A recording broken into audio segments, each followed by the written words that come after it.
Stream now. This podcast is brought to you by High Dive. Are you one of those fans that can't get enough ecchi and violence in your anime? Does the content on TV today just lack that flavor that you're looking for? Well, High Dive does sympathize and is here to bring you many anime series in an uncensored format so that you can watch your anime the way that the anime gods intended. And because the Anime Addicts intend for you to save money, be sure to use the promo code AAAPodcast at highdive.com to get 50% off your first month of service. And of course, we're also brought to you by JList.com. JList.com is one of the best online resources for English and Japanese language, PC games, and visual novels. Right now until Christmas, all game bundle packs are 20% off on JList. So, seeing as this episode will post just before Christmas, this might be your last opportunity to take advantage of this great deal. So get over to JList.com and you'll get 20% off of any of their video game bundles. And now, it's time to start the podcast.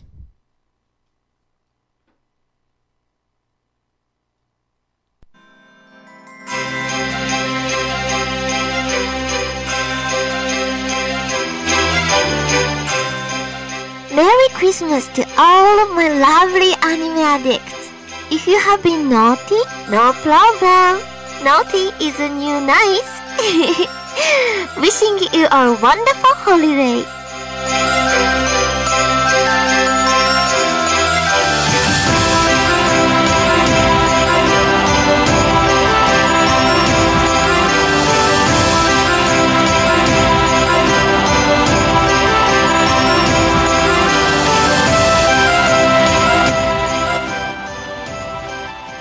Welcome, one and all, to the Christmas episode of 2018 of the Anime Addicts Anonymous Podcast, episode 452. Damn.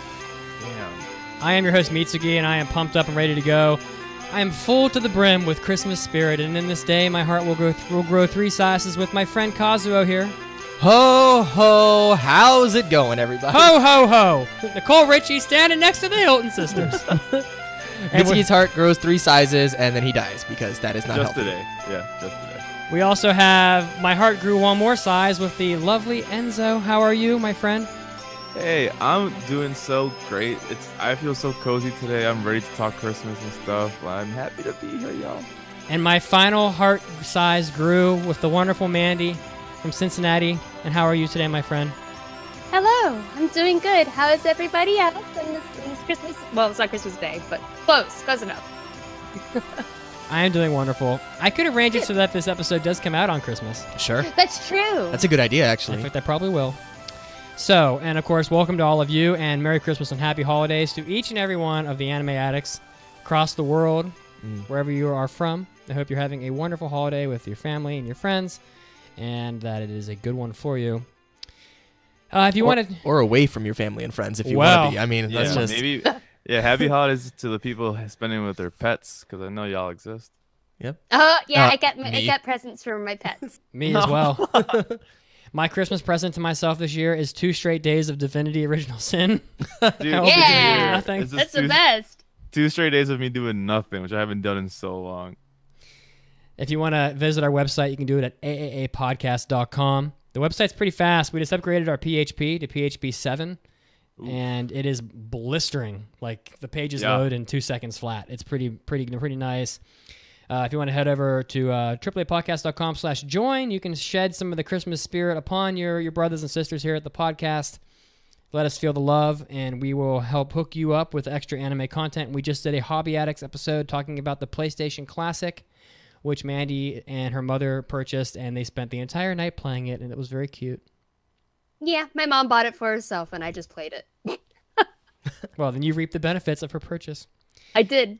Of course, we also have our hentai episodes and our after parties. We'll be doing an after party after the podcast today. Yay. If you want to head over to our Facebook, facebook.com/group/AAAPodcast. That's where the thriving Facebook group is located. And of course, on our website at the top of the page, you can find a link to our Discord channel that will take you to the Discord that is just, I don't know, that's where everything's happening. So that's where you really want to be, I think, the Discord, probably.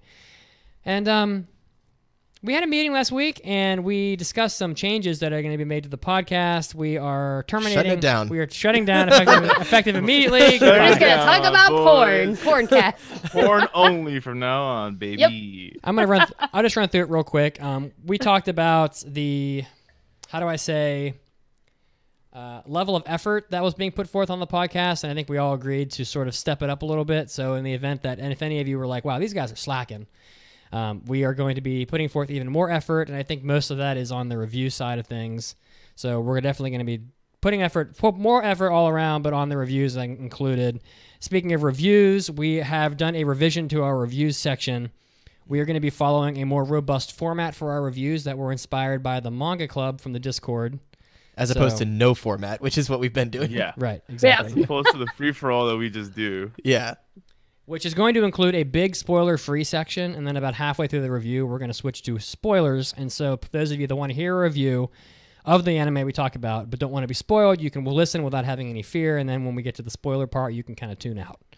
Also, after parties will now be a spillover of discussion from the main podcast. So on instances where we have big topics and we're talking about stuff that we just don't have time for in the podcast, we will kind of mark that down and put it on the document down below so we can remember to continue the discussion of podcast items in the after party. So that should keep the conversation flowing real well. And of course, we're going to be doing more structure and organization to the hentai episodes. And we haven't actually ironed that out yet, but we're going to be doing that soon. So look forward to having more structure and organization in the hentai episodes, which amongst other things includes hentai mailbags, which you can still submit via the mailbag button. Woo! Yeah. I think what's really important is that we are going to be keeping up with regular meetings, internal meetings. So there will be consistent improvements on the podcast. So this is just like the first wave of what we're going to be doing. So keep an eye out for the coming weeks and changes. Yeah, totally. First waves good carries out to sea. Ooh, wow. Sea of the podcast. I got nothing else. I just think that it's like the overall message here is that the podcast is always continuing to evolve, and we're more open to having involvement with the fans than ever. But we also want to continue to evolve internally. So we're conscious of how things are going on the podcast, and we want to continue to be better and better for everybody listening. Yeah. If you're worried, this isn't even our final form. Yeah, it's not even remotely close to our final form. We're gonna take 2019 is gonna be huge. And we're going to make sure it's huge, and it's going to be awesome. Bitch, we were only at 1% of our full power. That's right. Ooh, 1%, my guy. That's right. There's 99 of those left. We're going to ascend to a level beyond podcast. We're going to be Transmetal 2. Damn. Today, ooh, I like the sound of that. That was a Beast Wars reference, y'all. Oh, wow. Damn, that was deep. That was deep, girl. So, and of course, this is our Christmas special. As you heard the intro from our dear voice of the podcast, UDA, who is going to having a litany of messages for you throughout the podcast, and of course will also be involved in the main topic as well. And since it is the Christmas season, Kazuo and I'm holding up here a container of eggnog in which we poured an undisclosed amount of rum into it. Yes. And I think would you like to just get into it now? Sure. Disclaimer, neither Mitz nor I know how much rum you're supposed to put in the eggnog, so we just put a bunch. We put 1 cup of rum in the eggnog. That is Wait, like a whole cup? I mean, cup. Like a full glass? We put 1 cup of rum in. We mixed 1 cup of rum with 4 cups of in eggnog. 4 cups of eggnog. Ooh, that's gonna be spicy eggnog for sure. Yeah. All right, so let's do this, buddy. Get the Okay. cups out. Good luck. Hold up the cup. We have the Dakuma Collector's Edition cups from Lawson. Yes. So From Lawson. supermarket. I'm gonna pour you a cup here. Let me see this. Thank you, sir. Here it goes. Appreciate you. I put some ice in there just so it'd be nice and cool. Okay. Ooh, ice is fancy. All right, now right there. Now I'll move that out of your way, and I'll grab the one for you. We also have the whole bottle of Bacardi here, Just in case. In case you need a quick pick me up. if we need it. Yeah. Oh, I have a big piece of ice in mine. All right, shall we cheers to Christmas? Absolutely. All right, we're gonna cheers to Christmas Absolutely. here. We get You know what? The holidays. To the holidays, even for those, of course, that are not celebrating Christmas, but more importantly, to a great year, to spending time with people that you love and care about, and to the future. To our fans and to another great year of podcasting, and also to Enzo and Mandy, who are not here to cheers with us, but if you were, I know you'd be cheersing. So here we go. Oh, I'm cheering right Cheers. now. I have my Christmas mug out. I don't have a clinky clink, but I have a bottle of water. Ice was a good call. It's actually quite good. It is. Yeah. Woo! We're gonna finish that thing Yeah, today. good job. I'm gonna be Good a job. little. Enzo from New York is proud of you. I've never really had rum before. Oh no. So you're gonna turn into a pirate. I'm mostly a vodka and tequila guy. You'll be fine. I had some good ass margaritas the other weekend. They were good. They had some jalapeno in them, so that when you drank it, your lips burned. Oh, it was nice. Whew. We're also going to be doing a review on Fully Coolly Progressive later on, so look forward to that with our new format. And shall we get into the main? Should we just kick it off? Let's do it. Let's do it.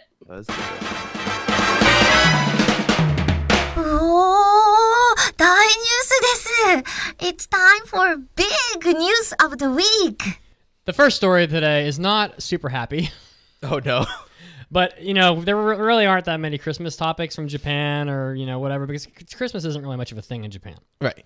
So, but there was an article on the Japan Times about the dark side of underground idol groups, and it was pretty robust, and I thought was pretty interesting. So, but not happy. So, brace thyself. So, some people aren't really aware of the underground idol groups in Japan. They're called Chika, and mostly you hear about like AKB48 and NMB48 and the other idol groups that are like mainstream. But all the other 48s. Yeah, but the underground idol groups, they tend to be exploited by production companies that kind of prey on the girls' desires to be famous by putting them through like a really unfair contracts and work conditions that in a way hold them hostage in their. This is like this article. I remember watching Wake Up Girls and thinking like this anime is sort of showing you how tough being an idol is. And because I think the girls in Wake Up Girls would qualify as one of these groups.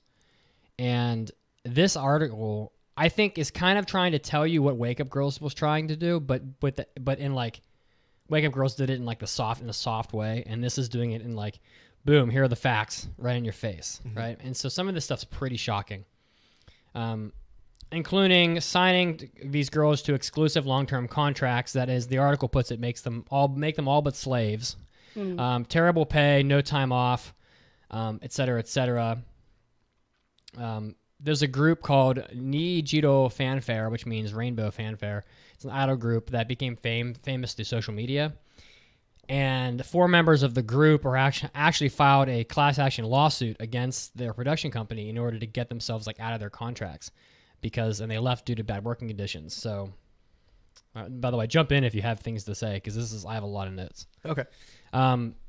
For example, they were told during a meeting in which they said they wanted to quit that their female production manager said that they would never find work in the idol business again. Quote, "Don't ever try to make it in the entertainment industry. I will crush you with everything I've got." Jeez. Okay. Oh my gosh. Yeah, that's insane. I mean, I think we'd all heard kind of bad stuff about the idol industry in general, but I guess specifically with these underground kind of idol groups, it is shocking. I see later on you talk about their pay, and I think I had read an article about that a little while back. It's stunning. Yeah, and it's like some of them are making like no money. Nothing. At all. Yeah. I don't think it's also just Japan either. I've heard a lot of stuff about like K-pop groups too, how bad and dark it is. Yeah, they the mainstream only shows like the glitz and glamour and like the ones that succeed, but then there's a whole, for everyone that succeeds, it's like 10 that don't, and those 10 have a really harsh story behind them. Yeah. So this particular, by the way, this eggnog is good. Yeah, man, it's very good. They were made to sign 7-year contracts, which they could not break. They had zero. Their net pay after deductions was zero, and the deductions included things like lessons, etc. Their salary was 38,000 yen a month, which, by the way, is about $340. I'd guess $340 a month. Man, dude. I mean, think about that. Nowhere in America could you live off $300. No, absolutely not. No, dude. Literally nowhere. Are you kidding? You can't live off $1,000 a month. Yeah. I mean, most people's rent is $1,000. You know. Mm-hmm. The quote, "My friend said to me, it sounds like a slave contract, but I had thought this was just normal," said Aya Kotobano, 23 years old, one of the members that quit. She was a plaintiff in the lawsuit against the Tokyo-based production company D-Topia Inc. They filed a suit with the Tokyo District Court in November last year, seeking a nullification of their contracts and payment of their wages and they ended up settling out of court for an undisclosed amount. But I guess the article said that they were happy with what they got. But I kind of wonder what they got, because I don't know how these people are considered sole proprietors. So I don't really know how they calculate the wages. I guess it'd have to be like industry comparables or something. It raises a lot of questions. Like, one, how do people get mixed up in this? Like, is there no one in your life that's like, hey man, maybe read that contract? The thing is, dude, like maybe to us it's not a thing because our minds aren't there, but there are people that want to be famous in the most unhealthy way, and they cannot get away from that want or desire for whatever reason, be it insecurity or whatever. And then like it only takes like one glimmer of like potential kind of hope, and it doesn't matter what people around you say. Like, even she is saying that her friend said that it's on like a slave contract, and yet she still did it because she was like, oh, this is just normal. And like that normal picture is what these companies have built over a long period of time to convince like young men and women to sign up and because it's normal. But yeah, I think that like I can't relate to this because there's no way in hell that I would look at a contract that says these figures and be like, yep, this is worth it. But there are people out there that are kind of like in a deep hole that would, you know. Yeah. For sure. I wonder if there's also sometimes pressures involving family members, because it's that idea that you have to go through the shit in order to be famous. So I wonder if they're like, no, you have to go through this in order to be somebody. The article discusses this. They said, in what might be viewed as, I'm reading this right from the article now. So, quote, in what might be viewed as the imposition of an almost cult-like control, her production company coerced her into leaving social media platforms, cutting her off from those around her. Quote, I just wish there was an environment where I could get advice from someone, even just to vent. So they're basically severing you from everything. Yeah. Yeah, from your support group, bro. Yeah. So that's what cults do. That's how, like, why cults work, because all of a sudden you have no one else but the cult. Yep. And by the way, I want to give credit to this article because it's a very nice piece of journalism called "The Dark Side of Japan's Underground Idols: Little Pay, Long Hours, and Unbreakable Contracts" by Misa Ogawa, Mayuko Isobe, and Misa Hirabayashi. It's on the Japan Times. If you want to read the whole article, it was posted not that long ago, December 21st. So go check it out. So, Rainbow Warrior in the chat asks a question here. So what makes it underground? What makes these companies underground, quote unquote? Well, they're underground because they're like, the idols are unknown, I think is the way that they define it. And they're called chika, which is a kanji that would be used in the word like chikatetsu, which means subway. So or chika ikai, which means like the first basement, floor 1. So chika is like a kanji that means like you're under the ground. Right. Literally. So they're literally defining these idol groups as being underground. Yeah. So they're not like run by major labels or anything like that. They're just like they're like indie. They're like, no one knows them. Just play at tiny clubs and nobody knows them except for the locals. I really think it's a lot like Wake Up Girls. Like, I really think Wake Up Girls they are these girls. They just didn't show you all the dirty, nasty stuff in Wake Up Girls. They just kind of maybe hinted at it, but didn't really show you fully. It gets worse. So more examples. Quote, "It is grueling work." One underground idol in her 20s from a popular group. She was lucky to get 1 day off per month because she works events every day. After events, she must sell promotional items and work until 11 p.m. So busy, she often has to go days without bathing, the article said. Jeez. Makes just 30,000 yen per month, and but she has to pay for out-of-pocket pay for transportation. Oh, boy. In order to take time off when sick, she must submit a medical report, but she cannot afford the medical report certificate fee, so she can't really do that. Locked into 3-year contracts with big penalties if she leaves early. So they're basically prisoners, right? She often sees minors who come in to take lessons one night with many that have depression issues, many of these minors. Some have even committed suicide, including 16-year-old Honoka Omoto, who was of an idol group that was promoting the quote, charms of agricultural life in Ehime Prefecture. So, like, it's, like, brutal nasty. I Merry watched Christmas. a special. Jeez. Yeah, thanks, Mitz. Well, it's a bit. I watched a special on YouTube that reminds me a lot of this, but it was about host clubs, and I heard a lot of this stuff from the same thing. It was like, going around with like guys who were new to host clubs, like they were brand new, and the kind of like really terrible things that they had to go through. Like, one club had them all living in a single apartment, and it was like a really, really tiny apartment, like all really awful, really run down. And it's like, until you're popular, this is where you have to stay. And I know one guy spent most of his money on his appearance every month. It was like he spent like 100,000 yen on just his hair and makeup alone. Jeez. Damn. It was crazy. And it was a really interesting special. I don't remember what it was. It was on YouTube. Yeah, but until you become like really popular and really in demand, then all of a sudden you're a celebrity. We're almost done with this with my notes here. Oh, sorry. No. Did you have more? Oh no, that was it. According to Kunitaka Kasai, a lawyer of the Entertainment Rights Association, which is a group that protects the rights of celebrities, quote, young girls and women are often at a disadvantage because they find it difficult to discern whether the conditions of their new contracts are suitable or not, which I think Kazuo was talking about earlier. Like, they don't really know. The Labor Standards Inspection Office is also hesitant to provide guidelines. Idols are considered sole proprietors, to which the labor laws do not apply. Quote, unless they are regarded as workers under the conditions of the contract, we aren't able to get involved as the Labor Inspection Office. That's so dumb. So they're basically not supported. Yeah. So that's why like the government doesn't step in to shut it down, because as a sole proprietor, you're kind of considered an independent business, I think. I'm not familiar. So is that like an independent contractor?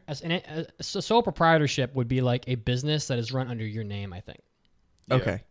Like if I own a business, like just straight up, like this is my mom and pop shop, like that's a sole proprietorship. Right. So, tough stuff in the world of celebrities. I hope that all of the idol girls and boys out there can have Christmas cakey this year. Cakey. Cakey. Anyway, this eggnog is good. Yeah, man, you already crushed yours. It's good. I'm sipping on it. I'm drinking it. Mitz is gonna be on fire soon. Oh boy, I'm scared. Mitz is at his heaviest weight ever. Yeah. So I think I'm gonna be okay. Shall we jump right into a more positive thing, such as Enzo's warm and fuzzy Notice Me corner? Sure. Please do. 皆さんおめでとうございます Join us in Enzo Senpai's Notice Me Corner. Take it away, All my right. man. Yeah. All right, fam. Enzo Senpai's Notice Me Corner is a little segment I want to put into the podcast where we just celebrate the achievements, motivations, and progress of the listeners. Of you, baby. It's all about this you. week. It's all for you. It's all for you guys. This week, our little corner is about Sir Throbinwood. Sir Throbinwood says, aloha, loving the bragging rights and feel good section of this podcast. As for this entry, it's going to be a little bit of both. I originally went to college thinking I was going to be an R&D scientist, especially in terms of useful ecology to make drugs for, or at least to act as a catalyst for existing drugs to help those that are way too risk averse for their own good. Think of it as a method of advertising by easing in patients to the drugs they actually need. However, once entering grad school, I soon found out how unbelievably saturated the field would become, and in 2016, when our U.S. elections spelled doom for funding for a lot of those decisions, I found myself on a track towards a dead end. But I've always known that I have a knack for hospitality, and although I wouldn't necessarily call myself a people person, nothing gives me more joy than to see people walk out of my care with a smile and stories to tell their friends and family. Through more hard work, I'm now in a mid-senior level position at a really busy beachside restaurant in Waikiki, Honolulu, Hawaii. I'm loving every minute of it. Just goes to show you that your major doesn't necessarily have to dictate your career. Much love and mahalo, fam. Come for the Japanese and Korean influence on the islands and become kamaina. I hope I said that right. So, Sir Tharman, congratulations on taking that change of path, which I find personally very terrifying to do, and then making it work for yourself, man. That's really hard. It's really hard to go to school for one thing for so long and then be like, nope, time to change everything around and make it work. impressive. So congratulations. Yeah. Have fun with all those blisteringly hot Asian women in Hawaii. Yeah, if we ever make it out to Hawaii, we'll have to swing by. We're gonna have to go there. Yeah. I'm gonna become a Aina. I'm not sure. I've never been to Hawaii. The words are Kama and then space and then A''INA. Come Aina. You want to know something magical? What's up? You can fly to Hawaii from Denver round trip, $350. That's not bad. That's not bad. Hell no, it's like $2,000 from Florida. That's what I'm talking about. That's what I'm talking about, brother. So Kama'aina means child of the land. Oh yeah, that's gonna be me. Ooh, I want to be a child of the Hawaii land. I'm gonna be a child of the land, so having like pina coladas on the beach. Mm. I wish you told us the name of the restaurant, man. Yeah. Well, congratulations either way. I think that's fantastic. Absolutely. Keep working hard. Damn. Keep working hard, and you're gonna get all the success that you deserve. So, absolutely. Congratulations. All right, I like that segment, Enzo. That was a good idea.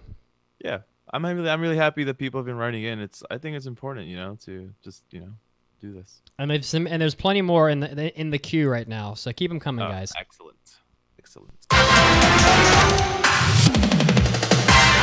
It's time for hot new anime releases. Haikyuu is getting a new anime series. Yes! Yay! Good. I'm Finally. excited. You know what? I totally forgot I was gonna wear my Haikyuu jacket today.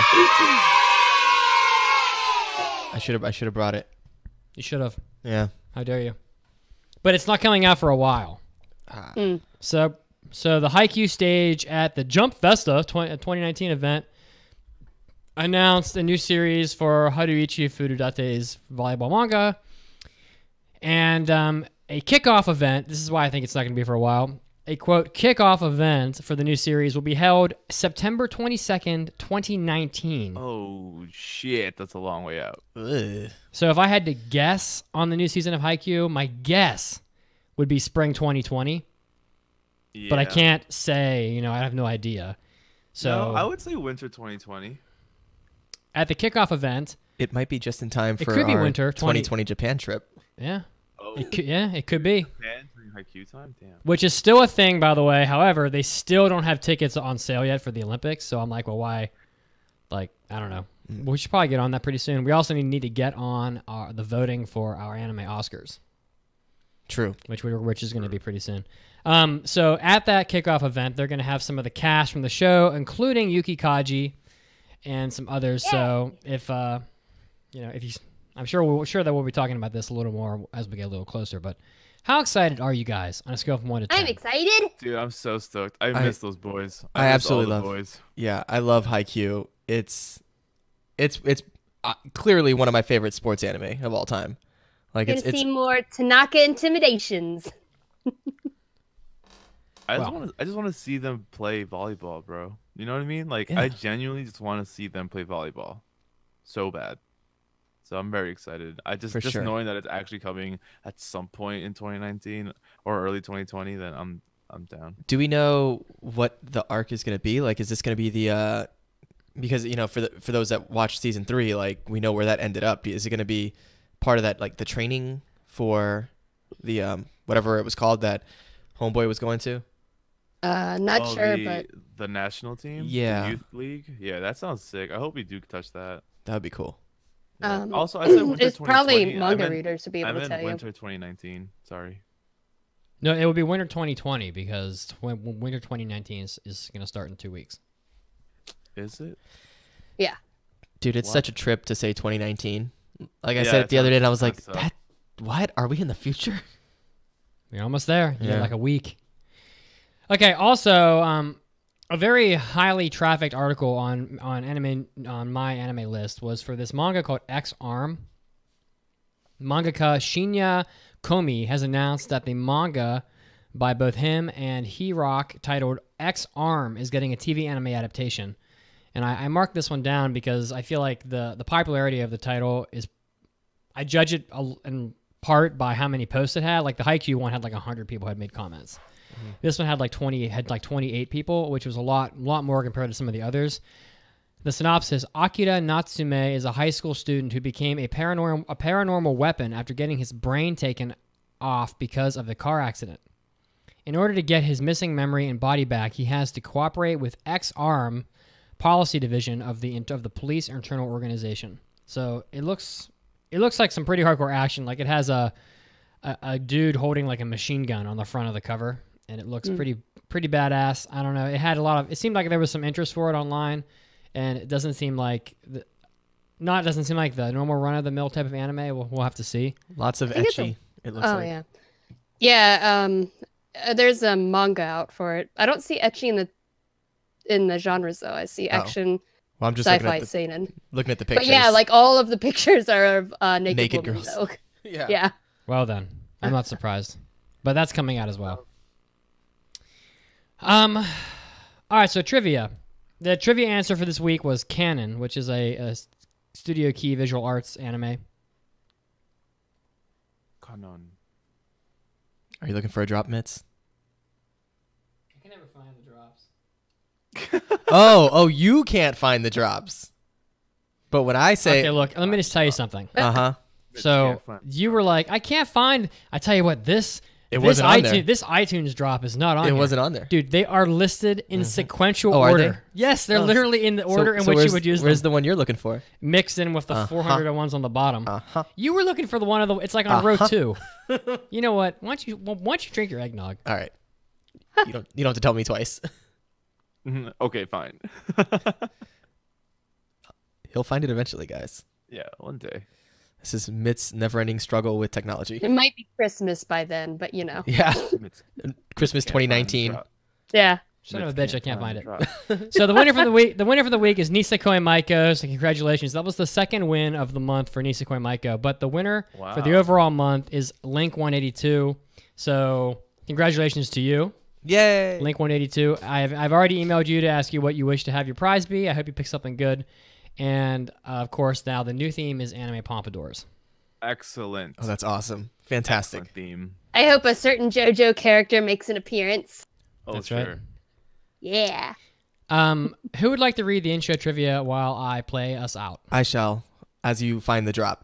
So, of course, we have an in-show weekly trivia question. This one here we'll answer after the break. It is, in the Christmas movie Tokyo Godfathers, where do the homeless people find the baby?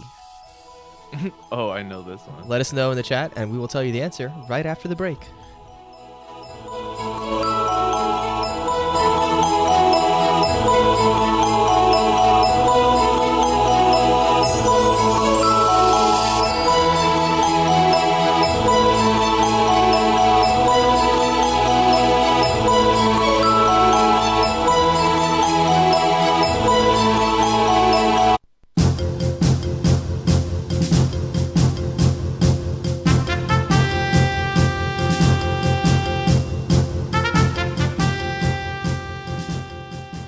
Hey, all you dedicated anime addicts out there. This is Mitsugi, and yep, you guessed it. It's time for your anime news.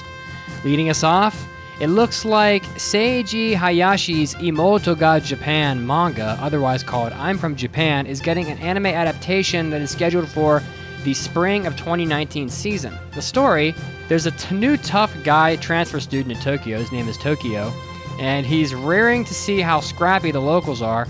Apparently he wants to pick a fight. But when he comes face to face with a Japan-obsessed red-haired kid that won't leave him alone, he finds out that this kid isn't just Japan-obsessed. He's developed a martial art based on all the different prefectures in the country. So it's definitely sort of a interesting little, maybe an anime about thugs and Yankees in school, but also with a fun little twist. So Jimoto ga Japan coming out in the April 2019 season. Also, another anime is getting another season. Bakumatsu is getting a sequel. This was announced recently. It's going to be broadcasting in 2019. So, of course, Bakumatsu is based on the Otome game Renai Bakumatsu Kareishi Togi no Kanata ga Hanasaku Koi, which launched back in March of 2017. So, the TV anime's original series aired from October 5th to December 21st. So, this is another season of this anime that's going to be coming out. So, look forward to that starting next year. Next up, we have some bad news for Japan. It looks like the number of babies born in Japan in 2018 was the lowest, again, ever recorded, and also the population decline was also the worst ever recorded in Japan. The figure for the year is about 921,000 babies born, which is 25,000 lower than it was last year when they set the prior record for lowest amounts of births. This is the third straight year below the 1 million mark for births in Japan, according to their Ministry of Health. Also, deaths during the year totaled an estimated 1.37 million, which is a record in the post-war era, and with a natural population decline of roughly 448,000, which is the largest decline ever. It's getting pretty quick now.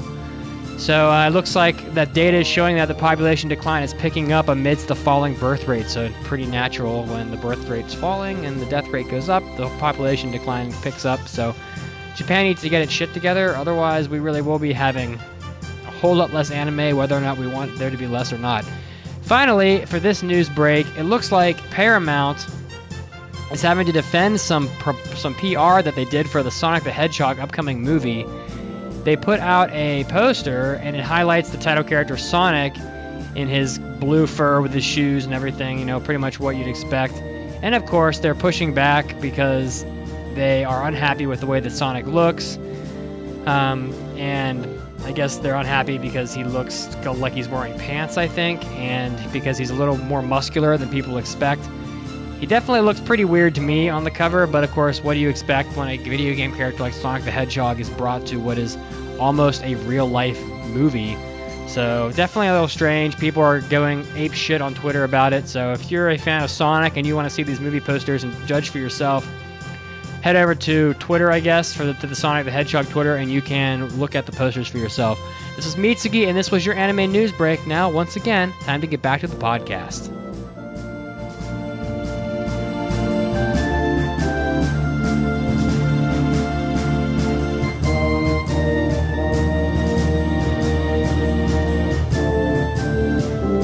Are you looking to expand your anime collection? Are you looking for a place where you can purchase all of your anime desires? Ooh, then check out jlist.com. At jlist.com, you can stock up on amazing merchandise. Want more cute moe figures, nendoroids, apparel, or even cute anime-related mugs? You can find all of them there. That's right. They even have a snack box. Every month, JList will select the newest and best Japanese snacks and send them right to your doorstep. No subscription or long-term commitment is required. Just purchase whatever box you think looks appealing, and that's all there is to it.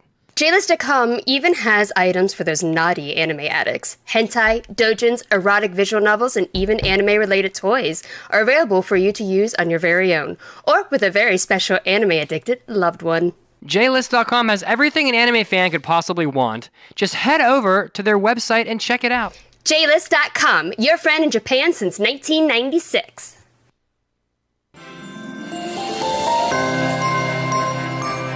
Merry Christmas and a happy holiday to all of my lovely anime addicts out there. Enjoy time with family, and I hope you get everything you want in your anime stocking this year.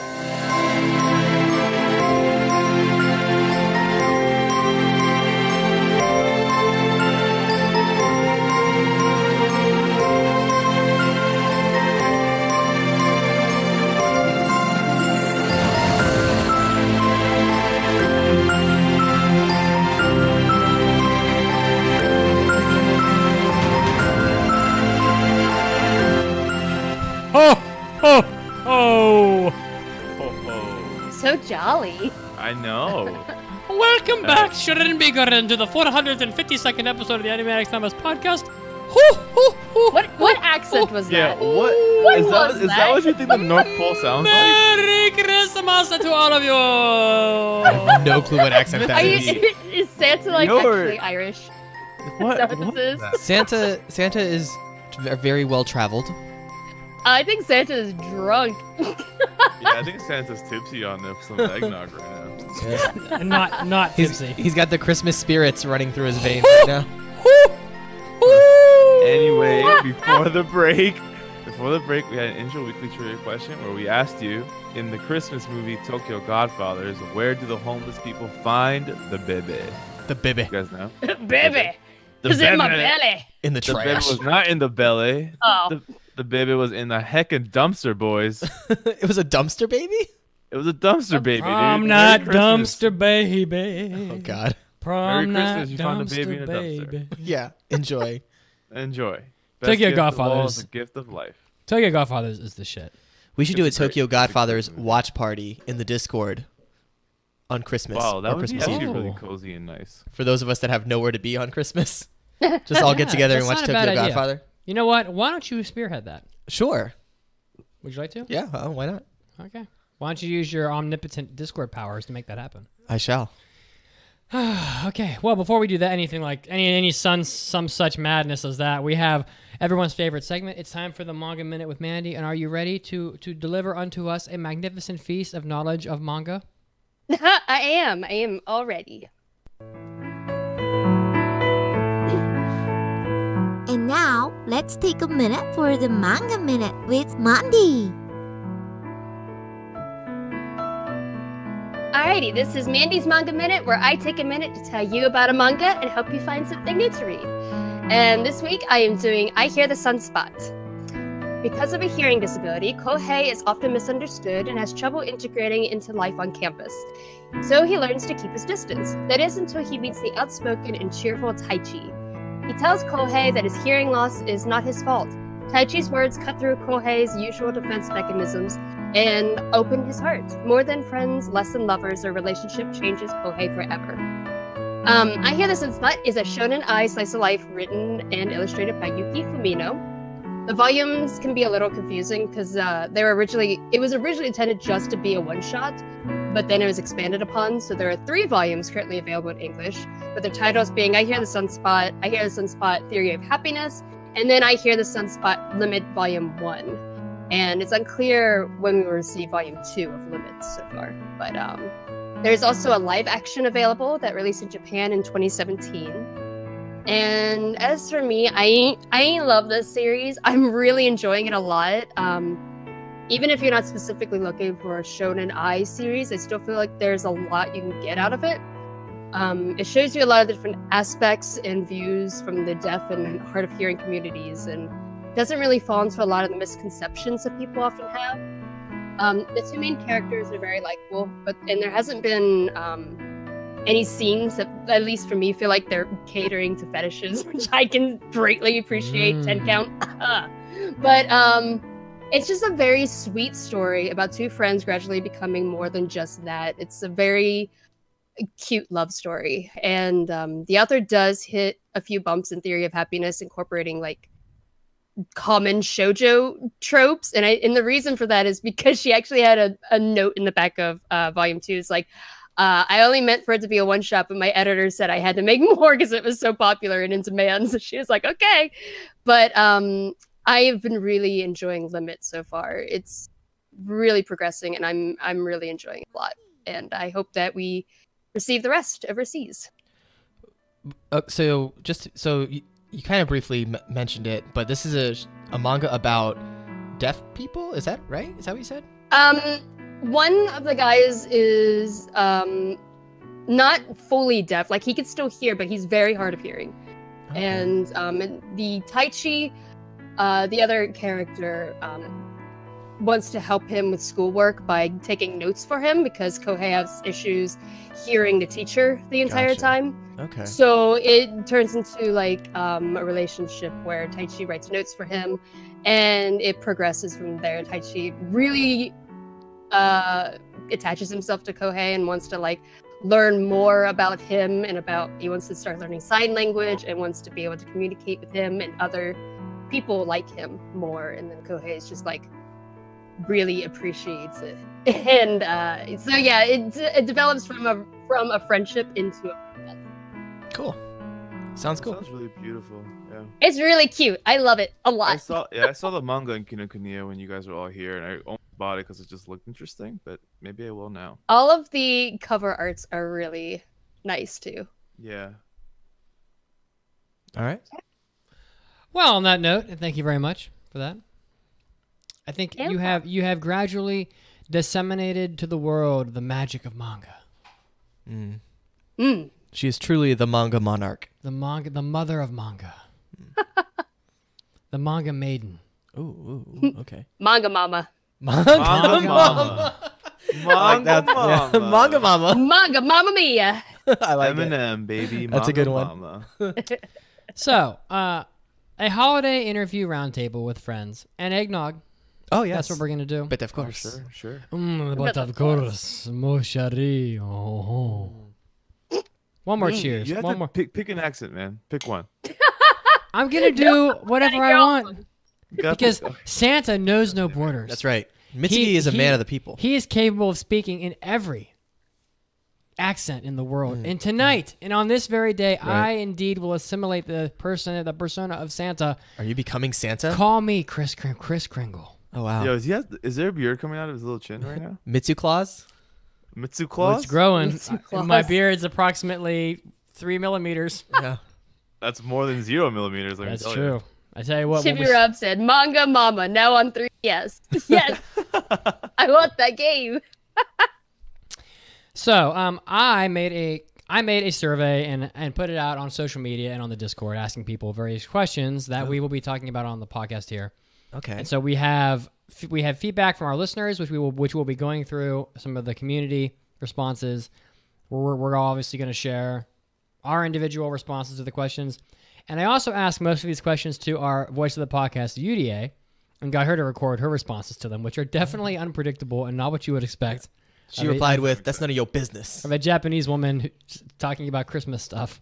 That's awesome. So we have all this for you and more. Starting off with the most important question of all. Is Die Hard a Christmas movie? I'm not even going to answer this question. Why not?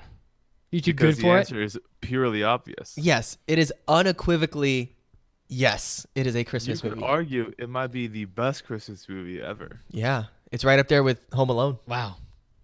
I But mean, Gremlins was pretty amazing. I don't know what you guys are talking about. But Die Hard is not really about Christmas. Yes, it is. It just merely takes place during Christmas. No. It's No, about completely Christmas, a dude. Christmas movie. Why? He is. The Okay, Discord has been listen. arguing this Oh, all You know week. what dies hard? Fucking Santa Claus, my guy. That's right. And he is giving the gift of death to the enemies in the movie. Yep. Yippee-ki-yay. Yep. He literally writes, "Ho ho ho! Now I have a machine gun" on a dead man's shirt with his own blood. Does he? Yeah, dude, Yeah. get wrecked. No, he doesn't. Yeah, he does. I don't remember that. You don't? Yeah, Yo, Google it, bro. Yeah, there's images, bro. Really? Ho, ho, ho. Now I have a machine gun. Now they came up. Here we go. Yeah, Now I know. I have a machine gun. I'm not. Look, I would never lie to you about the greatest Christmas movie of all time, Die Hard. Wow, that's Actually, savage. not on the eve of Christmas Eve. He would never lie. No. Well, what do you think the responses from the community are about this? I would In assume they are. in a percentage basis, yes or no? Our community is full of intellectuals. That's true. So Good point. the ratio must be 100% yes. Well, Oh, that is not true. They've been fighting all week on this. It keeps going up. I think. well, there are always specifically, outliers. There is one person who was really adamant that it is not a Christmas movie. Well, Is that person Canadian? Because I don't know if you can trust his opinion. we're about to find out. Could possibly be a little Canadian. Yeah. Uh-huh. And I should say that I only put out a couple tweets about this survey, and there's a varying number of responses for each question because I didn't make any of them required, but we're just gonna call it 100 people per question because it's closer to 100 than it is 50. We'll just say Okay. that. Well, And the percentage of people that thought Die Hard was a Christmas movie, 68.8% of people believe that Die Hard is a Christmas movie. Oh, nice. Excellent. So close to 69%, by the way. Yes. So close. 69. That would have been the ultimate. the best timeline would have been that timeline. Yeah. I don't care if you have feet. Keep the fucking... Why would you? Wait, That drop what? makes no sense out of context. Wait, what? That drop makes Isn't that zero hentai sense. episode we did? Yeah. If you want to know I where don't that care drop if you comes have from, feet, you can go listen to our hentai episode. The last one I think we did. I don't care if you have feet. 60. We're just gonna call it 69% for yes on Die Hard. So. Yes. All right, excellent. All right. So no. All right. So the first legitimate Christmas question is, and I have the response from UDA, which I'm gonna play first. What is your favorite holiday season tradition? I note that I put holiday season because Right. it's very politically correct and everything. Sure. So I can't eat birdie, so no turkey for me. Instead, I eat lots of shrimps, shrimp cocktails, and garlic shrimps. And strawberry shortcake. If my favorite bakery is out of shortcakes, I go for fresh mango shortcakes or tiramisu. And there you have it. That might be the most adorable thing I've ever heard about. Eat the shrimps. All the shrimps. Eat all the shrimps you ate. Eat all the shrimps. On the podcast, I'm baby. sending her shortcake. Sending her mango, anything. I'm sending her shrimp. Oh my god. That's adorable. Is it sad that we fangirl over our podcast voice? Because I love how she's like, I can't eat birdie. I really love her. So I eat all the shrimp. She has a very quick turnaround time. I think that I asked for these clips, and within like 6 hours, she had made all of them for me. That's amazing. So she's very fast and reliable. For me personally, we had a tradition for a while growing up in West Virginia where we would have the Christmas tree up maybe 2 weeks after Christmas. Then we would finally take it down. We would drag the thing outside, and the pine needles would all be coming off of it because the tree would be dry and dead. Right. Pine needles all over the kitchen floor, all the way out the door. We dragged that son of a bitch out into the side yard. We had a huge yard because we were like in the middle of a massive forest. And by massive, I would say the hill where I grew up was probably around 400 acres. The hill? It was on a big hill. Of course you grew up on a hill. Yeah, West Virginia. West Virginia. You got a problem? No. Sounds... I had wild adventures my whole childhood in the forest. Fighting like deer skeletons and shit. It was badass. Wow. Anyway, and here's another one for you. We would light that son of a bitch on fire in the side yard. And I'm trying to tell you right now, a 7-foot Christmas tree that's dry as hell goes up like a box of match heads out in your side yard. Pine needles, highly flammable. Apparently. Yeah. And we would routinely urinate on the tree as it was burning. Of course. Because it's West Virginia. They would unbuckle their overalls. My side left leg, Kenny. Whee! Saunter on over to the flaming tree. In West Virginia, when you turn 8, they hand you your first pair of wooden dentures. Wow. Because you are indeed in West Virginia, you are born with wooden teeth. But they're not quite perfect. They're not perfect. You're only born with like a cedar. Like cedar is not really hard. Right. It tends to weaken when you use it too much. And so by the time you turn about 8 years old, chewing on all that tobacco. Your tobacco has broken down the fibers of the cedar teeth that you're born with. Right. So they will extract the cedar teeth and give you your very own pair of oak hardwood dentures. So you're born with wood in your mouth? You can, yeah. Well, that's right. No shit. Hey. Oh shit! So you can enjoy eating your tobacco for years to come. Fantastic. And that's why I have the wonderful teeth I have today. And so how about you? Yeah. So mine's not as wild, but I kind of like the way that my family does Christmas presents, and I think most Hispanic families will do it this way, but and I'm not sure about other like cultures because I haven't really spent a Christmas in a different culture yet.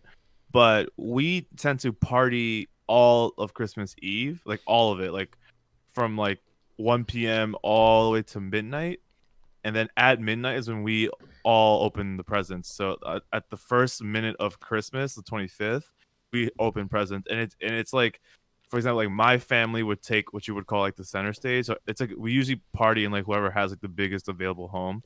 Luckily, like that is usually my house, which is really nice. Because we have the biggest living room.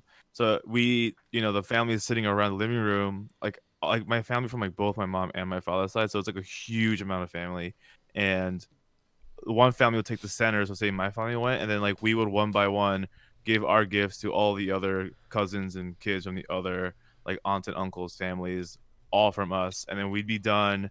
And then the next family would come, like my aunt would go up, and then my aunt would be like, okay, these are my gifts for like the Padilla family, the blah blah blah family, and it's the best time, the best family thing we do, because it's just all love, and it feels good to do that. Cool. Yeah, love that shit. Well, I don't have any Christmas traditions because I've never celebrated Christmas in my life. So my tradition, I love you. My tradition is driving around town trying to find a place that's open so I can get something to eat. That's like because so it's usually Chinese food because they're the only ones open, and then I go home and I watch a bunch of movies with my cat. like I think I invited you last year, but like you're more than welcome to come to New York and spend it with mine. Aw, thank you. You can party all night with Enzo. Yeah. I mean, it's a little late now for me to. Definitely late now. But that's good to know that the invite's out there. Yeah, dude. Anytime. How about you, Mandy? I was trying to think. We don't really have any like traditions. So we used to, when we all lived at my mom's house, we used to like decorate the tree. But that's like the only thing I could think of. We don't have anything like where we like make cookies or anything. Every year we do go to my uncle's house though, and we would sit around and gamble with a game called Left, Right, Center. Nice. So Left, Right, Center tomorrow night. Yeah, I played Left, Right, Center at my company for a Christmas party. That game's fun as hell. Oh yeah, I've never. heard of this. We'll probably play it tomorrow, and we always play with $3, like 3 singles. And we'll play like maybe 4 rounds, so you could actually win a lot of money from it. Oh, that sounds fun. like a wild amount of money lost. Yeah, I'm not winning any of that shit. Because it's usually like 10 people playing. Nice. Yeah. Oh, can I add on to something my family does too? If you're done, Mandy. Yeah, I'm good. So we do. My family, like we all like. All of my family, including my grandparents, like the ones that are alive, still party harder than I've ever partied in my life. Yeah. And like, yeah. And so, oh man, I'm like getting teary because I love when. So we play bingo, and it gets really rowdy, like really obnoxiously really rowdy. And then after bingo, we usually karaoke up until like 4 a.m. Just like old like ballads from like the Caribbean and South America. And just like sing like our hearts out for like hours, and That's then we awesome. just die and wake up the next day and then eat all the leftovers. That is awesome. Yeah, I think you asked what Left, Right, Center is. It's like a game where you start with 3 singles, and then there's 3 dice, and everybody passes them around. On the dice, there's a left, there's an L for left, R for right, and then there's like a dot that means center. And so you roll them, and then for each dice, you move your singles, whichever direction it says. Yep. Oh, and the objective is to be the last person in. Or you can keep. What? You can keep too. So like, right. Wait, what was that? Keep 2? Three of the sides on the dice have keep your dollar. One side says left, Oh, one side yeah, says right, you're correct. one side says middle. Oh, interesting. Yeah. There is like a blank side, which means keep. So basically, the game ends when all the money's in the middle. Can I Skype in Correct. and win all of the money? You could theoretically play that. You're gonna Skype in, and then I'm gonna send you all these skills. All right, so You can Venmo it to me or something. let's talk about some of the responses from the people that are from the community. So just reading some of these, we've got the first candle on the menorah, watching Die Hard, Yes. getting together with family and watching the Star Wars holiday special with commentary. The special itself is awful, but the commentary is hilarious. Oh my God. Pajamas all day without judgment. Nice. Pie, and yes, pie. Let's see here. Anime marathons. We have KFC. Staying up to watch a movie on Christmas night with nice beverages and snacks and wishing everyone a Merry Christmas when the clock hits midnight. Silly string fights after opening presents but before breakfast on Christmas morning. Christmas carols. Decorating the tree with a different theme every year. Last year was Gremlins. Whoa. This year, Game of Thrones. Nice. That's great. Drinking a lot. Opening presents before breakfast and then fighting who has to put down their new toy to make breakfast. Nice. Going to Manhattan to check out the Christmas windows. Huh? I'm not sure what that means. Enzo? Wait, they said Manhattan. Yeah. Christmas windows. Yeah. Yeah. So a lot of the stores on like main avenues. I mean, I think that's what they're talking about. Decorate really well. Mm-hmm. Yeah. And like if it's nice to stroll like down the avenues and see all the Christmas lights and stuff. Sure. And ugly Christmas sweaters. So there are a lot more responses, but thank you guys for yours. All the responses are very valuable to us. So. Shall we move on to the next question? Let's do it. The question is, what anime-related gift would you like this year? Ooh. And of course, as going to be the tradition going through all of these, the first response belongs to Yurie, so here we go. Definitely cat. I love cat. I am an illustrator myself, so I draw a lot of cats. Do I have a cat? No. I'm pathetically allergic to cats. No. Oh, no! That is the most depressing thing I've ever heard in my life. She Guys, loves everybody, cats. let's send her stuffed cats right now. Send her stuffed cats ASAP. Hey, Oh ASAP, my Lots God. of cats. That is the saddest thing I've ever heard in my life. She loves cats. She draws cats, but she can't have one because she's You allergic. can't touch a cat. Oh. Oh my god! Can All we right, find a stuffed cat of the one that's in Azumanga Daioh and send it to her? we should. Yes, or Nyanko Sensei. So Yes! She can't have mine, though. Oh, Manny, that was. Oh my God. We find one, and Manny's like, I'm gonna keep that one. Yep, no, that's my fine. Yanka sensei. so for me, I think like a good gift for me is always a gift certificate to the PlayStation Store. Nice. So if anybody listening wants to, No, Mitts. My just P.O. kidding, box. just kidding. For anime stuff, I'm always into anime cells. There's a couple that I'm kind of looking at right now that I still haven't managed to pull the trigger on yet. Mm-hmm. I've wanted that Mega Man Nendoroid for a long time. Yeah. I just can't. Haven't bought it yet. It's like $50, and I'm like, do I really need this? You're so much better with money than I am. I'm like, I want this. Bye. Buy it. Oh, me too. man, same. I want this. This will bring me happiness and fill the void of my depression. Yep. Yep. Yep, that's me too. So other than that, though, like I don't know, maybe like a box set of the Ghibli Blu-rays. That's dope. Other than that, I that's can't good think of shit. anything really. So for me, like I don't think this exists. I took the question as a hypothetical for some reason, and I was like, I would really like if I had an official printing, like by like the studio and everything and like distributors of like all the sheet music from Beck, like Ooh. all the guitar tabs and music sheets. So I could Yeah. really learn them, not like some like ghetto cover sheet from YouTube. Like Yeah. I want the official like music sheet of the song so I can learn them properly. That'd be nice. That'd be cool. Or like the official guitar with like the bullet holes in it. Nah. No, you don't want that. I don't want that. But I would like the music sheets a lot. That's pretty cool. Yeah, I don't really collect a lot of stuff, just in general. I'm a kind of a minimalist, but I recently bought like a 4K TV and like a 4K Blu-ray player and all that stuff.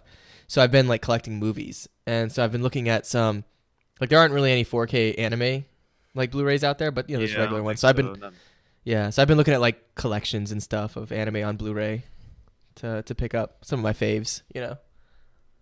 Same. Like- I'm on the same boat because I recently bought a 4K monitor for like my PC. Mhm. But I have a PS4 that I play on this monitor too. So like I'm also like low key looking for like nice Blu-rays to buy now. Yeah. Oh, only of the faves. I'm not gonna be buying stuff just to buy stuff. Yeah. Barnes and Noble recently had, or actually it's still going on until like middle of January, a buy two get one free sale on all manga. Wild. And my sister was asking, "What manga are you collecting?" And I kind of casually because oh, Barnes and Noble has a sale going on. She's like, "Really? Until when?" Wink, You wink. don't say. But, Mandy. So I'll be happy with whatever she gets me. Honestly, Well, you teed that But, one up. I have a feeling that it might be Silver Spoon, so I'm excited. Nice. How far are you in the volumes? Did you start them yet? Oh, I only have volume 1. Okay. So maybe Yeah. you'll get 2 and 3. Bam, bam. Man, Yeah. you teed that up hardcore. I did. I still cannot understand how Mandy has room for all of this. I don't know either. It doesn't Mandy make always says sense. that her apartment. Mandy have, always says that her apartment is small, and yet, is. the amount of manga only goes up every week. Yeah. In the year, in the like two years that I've known, almost Does it- 2 years that I've known you. So like, where is this? I That's mean, like- I have bookshelves and they're full, but I mean, they're all stacked on there. Somewhere there's a group of physicists trying to study Mandy's apartment to be like, I it doesn't make also- sense. I also sell them quite often. Like, I'll take them, trade them, and buy new ones. Okay. Somewhere in the world, a scientist is sliding a whiteboard full of like mathematical equations to the left because he needs a second whiteboard to decipher the mystery of Mandy's apartment. Yes. Yeah, Mandy lives in an interdimensional space that she inhibits and no one else can. True. That's why no one can come over. That's a good point.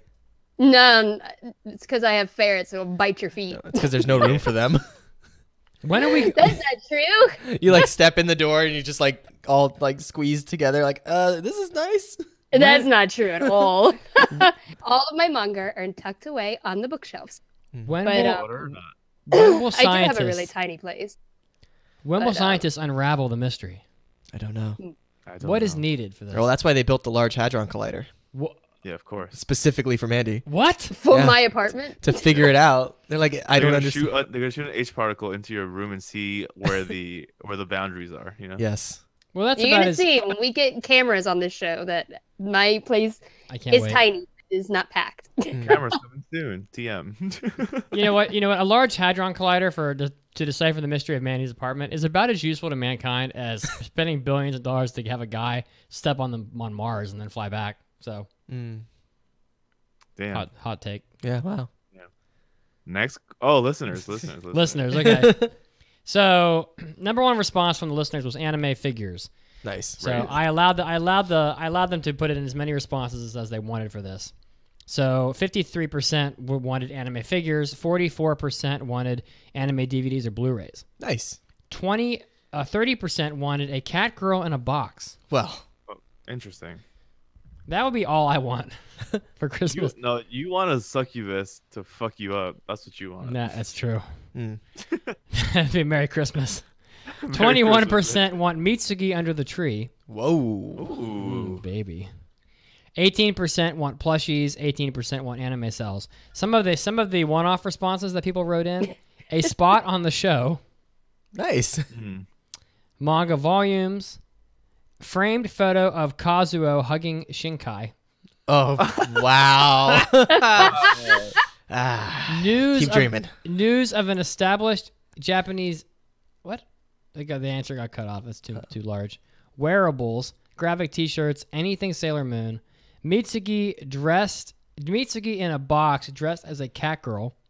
Kazuo under the tree. Oh. And Enzo to be a better house host. What does that mean? I wonder which one. I wonder who wrote that in. I wonder who wrote that one. Who? Somebody that stayed at his house, apparently. Somebody that stayed at my house. Okay, Probably. only you know who that is, I guess. Honestly, it was probably Frigimon because he's trolling your ass. I don't have towels for people. I don't Nope. have extra shit for people. Well, I'm bad. you don't have blankets, and then when they don't have- leave the blankets, you use and abuse them. I And do. so we have abuse to buy them. new blankets next time. A Tenga with Jotaro's face on it. Ooh. And All right. and lastly, Wait, Jotaro? Why Jotaro? Hey. Don't kink shame. anime gift cards. So Nice. okay. You know, in the holiday spirit, I would hug Shinkai. Would you? Yes, and then stab him in the I do think after, I'm kidding. after listening to that last episode, Yeah. and you were like, you predicted what the movie would be, and then it was literally exactly. Yeah. It's hilarious. It's almost as if I Hilarious. know what I'm talking about because I've been doing this for 5 years. I don't know. Maybe. All right. So the third Apparently, question. my apartment is an apartment of holding, like the bag of holding. Yep, that's Oh. Yeah, That's what I called it. It's an Yep. interdimensional space. Yeah. You just reach But into your somehow I'm apartment, still- think about what you want, and you pull it out. Yeah, like myself, Like yourself. You reach in Like and pull myself. yourself out. because I have to come and go. That's true. All right. Third question. What is your favorite memory of the holiday season? And of This course, was easy for me. and of course, leading off, we have our dear friend UDA, and she says, That should be kotatsu. Kotatsu is a unique table equipped with built-in heater and covered by futon to trap the worms. It has a tabletop on top of the futon. Once you're in kotatsu, you can't get out. It's just too cozy. You can eat, relax, watching TV, reading manga, even sleeping inside of it. I miss kotatsu. Did she say it keeps the worms? Yeah, That keeps is the the- worms. Keeps the worms. Oh my god, I can't. It's too much. She's ridiculously cute. Keeps the worms. I think for me, it was big snowstorms growing up in West Virginia. As a little kid, we had some very big snowstorms, and I remember one year when I was like younger than 10, we had one that dumped 3 feet on us. Jeez. And we had a very large German Shepherd, very large. By that I mean he was around 150 pounds. And Oh my god! Wait, Was he just what? super fat? no, he was like just That's a beast. the pick of the litter shepherd, just a massive dog. Jeez. And he would like walk in the snow, and just like the snow would just kind of move, like a trail would be where he walked. Oh my god. And we would build like giant like snow igloos and have giant snowball fights and sled ride, and it was just, you know, having that amount of snow as a little kid is kind of a magical thing. Yeah. So Definitely. I'm definitely looking forward to having some big time snows in Colorado Until you get snowed in and the power goes out and then you all die. and doing some snowboarding and some sled riding and feeling all. And maybe I'll buy a kotatsu and I can like sit by the window and watch it snow while I sit under the kotatsu, and it'll be like really nice. So And then I'll just be lounging on the beach, thinking about how cold it is for you. not in the wintertime, you won't. Yeah, well, yeah. It'll be raining every day. That's true. That is very true. Anyway, My parents used to say that you know, in New York we never really get a snow like that, but we still, when I was younger, at least like before global warming was really taking place, like there was enough snow in New York where you could like have fun and like build stuff. So my parents used to say that snow was like Mother Nature's toy for kids. And I used to love that because that just reminded, like, your story reminded me of that saying, because it sounded like every time you got a lot of snow, you just had a good time with it. But my favorite memory is getting my PS2, because all of my cousins had gotten theirs. So like I was saying before, everyone was opening presents, and my parents went last, so I saw all of my cousins getting like really cool the PS2s and shit, and I was like, oh, there's no way that I'm getting a PS2. Like, I know that right now my parents are like struggling. There's no way they're getting me a PS2. Plus, we lived in a small apartment, and I didn't see the box anywhere. There was no way they got it for me. And Were you searching around for it, like hunting? I was terrible. Yeah, I was just like, I wonder what they got. Like, I would never peek, but I always wanted to see the boxes, Right? Like what size they were and stuff. But I didn't see the boxes, and our apartment's small, so I was like, okay, they just didn't get me shit, but like normal stuff, like clothes maybe. But all my cousins had it, and then all of a sudden my dad comes in from the small room that has a box, and I was like, no fucking way. And then I opened it, and it was a PS2, and I literally cried. Dude, that is awesome, dude. Yeah, I literally cried. And Kingdom Hearts was my first game. Man, which is very influential for the rest of my life. But yeah. That's My pretty first cool. PS2 games were Dark Cloud and Orphan. Ooh, Yeah. yeah. I didn't get a PS2 for a long time. I had a GameCube and I had an Xbox. But for some reason I didn't pick up a PS2. My friend had one who lived next door, so I just would play his all the time. I did eventually get one, but it was the Slim by the time I got it. Yeah. Let's see. So my favorite memory of the holiday season, if we're including like the entirety of like Thanksgiving to New Year's, it would be New Year's Eve, 1999 going into 2000. I was at my abuelo's house, my grandfather's house. And the reason I was there was because my sister was having a sleepover and with all her friends. And my mom was like, well, just go stay at your grandfather's for New Year's. I'm like, for New Year's? Like, this is, it's supposed to be like really fun and stuff. So I go there, me and him are hanging out in the living room, and we're watching like the New Year's, whatever, Rockin' Eve that they have on TV. I remember that shit. And he like goes to bed at like 10 because he's like, I'm old, I'm tired. He just goes to bed. And so I'm sitting there by myself in his living room watching this, like, this sucks, and the countdown starts eventually, at midnight. And it's like 3, 2, 1. As soon as it hits 0, I should preface this. I'm sitting in the living room by myself. It's midnight. Everything's off except the TV. As soon as it hits 0, the TV shuts off. And I'm like, and this is the year 2000, Y2K. Oh, shit. And I'm like, holy shit, Y2K was legit. what is going on? Like, I'm freaking out. And, then I went to go try to turn the TV back on, and it came back on. Apparently, he had a sleep timer on the TV. Oh, my God. To turn off at midnight. That's so hilarious. So I was like, had a mini panic attack. It was hilarious. That Y2K thing was such bullshit. Like, some guy just spread that via marketing and then had all these, like, survival kits ready to sell idiots. Yeah. Because the friggin' computer scientists people, they knew nothing was going to happen. Yeah, but that's a memorable moment during the holiday season for me. For me, I was trying to think. I couldn't. Man, it was really hard for me to think of memory from Christmas. But the one that stood out was I think I was like 5 or 6 at the time, and I snuck into my mom's room and opened up one of my presents. And it was this really cool, like, look, I loved collecting dinosaurs when I was little, so this is really cool dinosaur. And I wrapped it back up as a 6-year-old wrapping it back up, and she pretended like she couldn't tell the difference. That's awesome. She was like, "Oh yeah," like pretended like she couldn't tell the difference after like a 6-year-old rewrapped a present. That's sweet. That's funny. Try to be sneaky.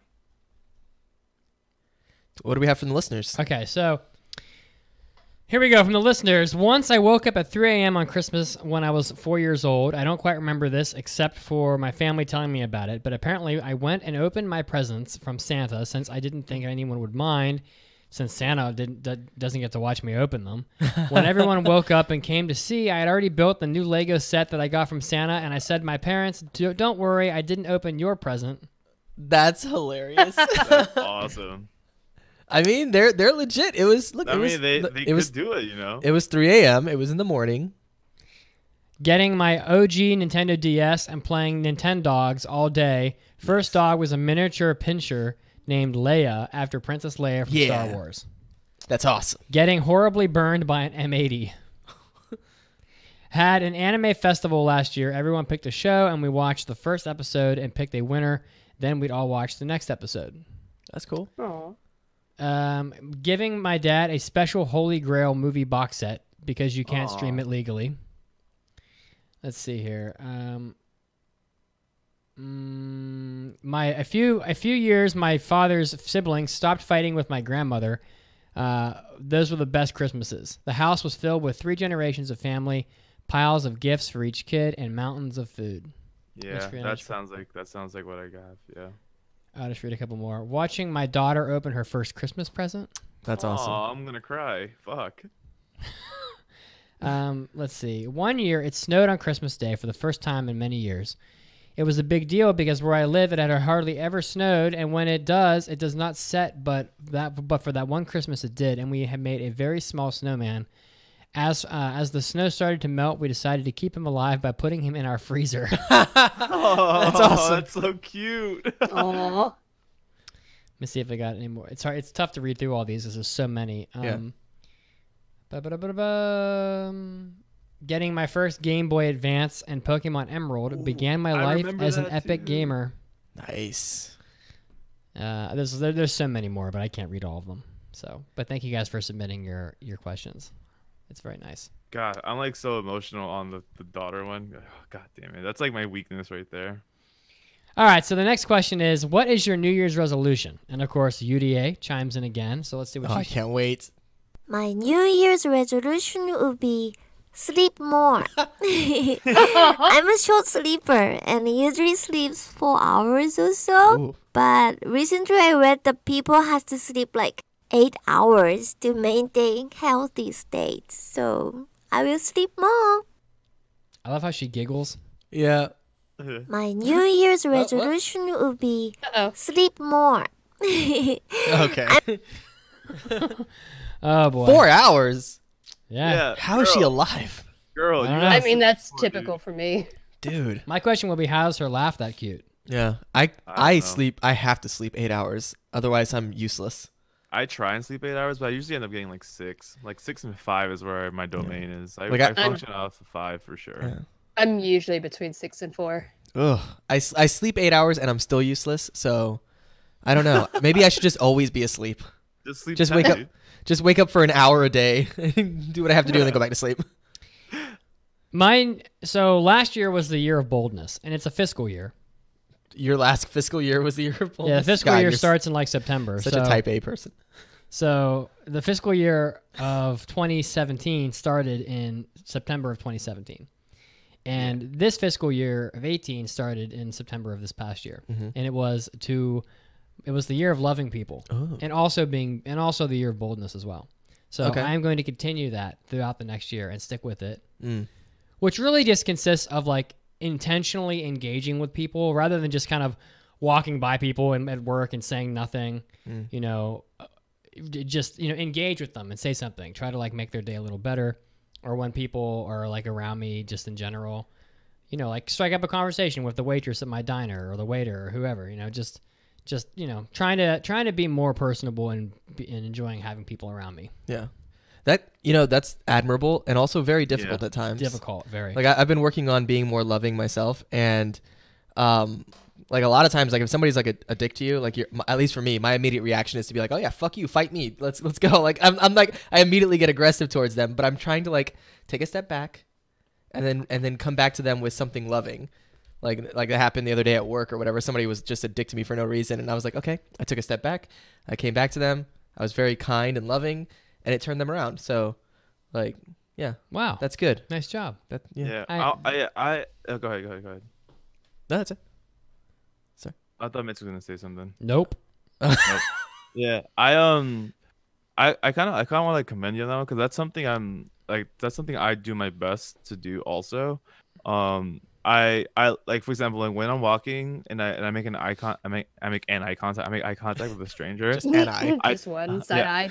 I tend to like try and like nod or grin at them to just like engage as like human to human. Like, yes, like we made eye contact. It doesn't have to be a weird thing. I just kind of grin and like nod and like go on with my day. I also like if someone's wearing something nice, I like compliment. I'm like, hey, that's a cool shirt. Like, that's awesome. It really works. Like, it really makes me feel good. And most like, yeah, I guess most of the time, I can't assume, but like most of the time, it ends up with the other person smiling or waving back. And now that I've been living in my apartment now for like, this is the 4th year I'm living here, and I can say that from doing that every day, like every morning on my walk to the train, like the people I walk past every morning all know me at this point, and we all say good morning to each other. I'm talking about like the Theo that lives in the brownstone, like a block from me, or like the random ladies selling stuff on the corner. Like, I know all their names, and just like saying hello to them, it kind of makes my morning feel more human instead of me walking to the train with just like my phone and looking at it. So that's a really good one. I recommend that to everybody.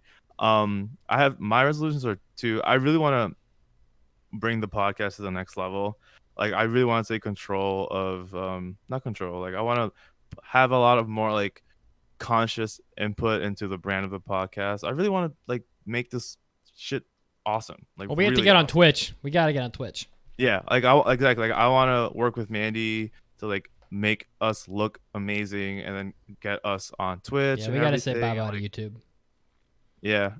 So that's a big one for me. I think 2019 is the year we're gonna do that. Whether it be through Twitch, I'm gonna be the person emailing, to try and get more guests on the podcast, like any YouTubers and stuff. And then my second resolution is just to keep trying my best to be a good person, just like an overall good person, and not hold a lot of malice in my heart, because there's just no time for that. Like, life is short, so that's right. Be a good dude. That's good. Life is short. It's also long. No, it's not. It's the longest thing that we experience. Yeah. Well, think about that. So yeah, I guess my New Year's resolution is something that I kind of already started, which is to get into better shape. You're on your way to Shred City, baby. Yeah. Yes, right. Shred City. Shred it! I mean, I'm already down 30 pounds. I want to see those abs. Which is kind of crazy when you think about it. But yeah, my goal You're going to get shredded. Yeah. Take your shirt off. Lie down on the bed. Mm-hmm. Spread icing all over your abs. Okay. And then a select like variety of people are just gonna lick the icing off of you. Okay. Sure. A variety of people. There's all kinds of people. That's right. Anybody, whoever you want. I'm gonna put a sign outside my apartment. Icing, lick icing off my abs. Yeah, Lickers this way. Wanted. It's like when they have a garage sale or something, and there's like arrows pointing down the road. It's gonna be leading to my apartment. I'm just gonna be laying there with icing.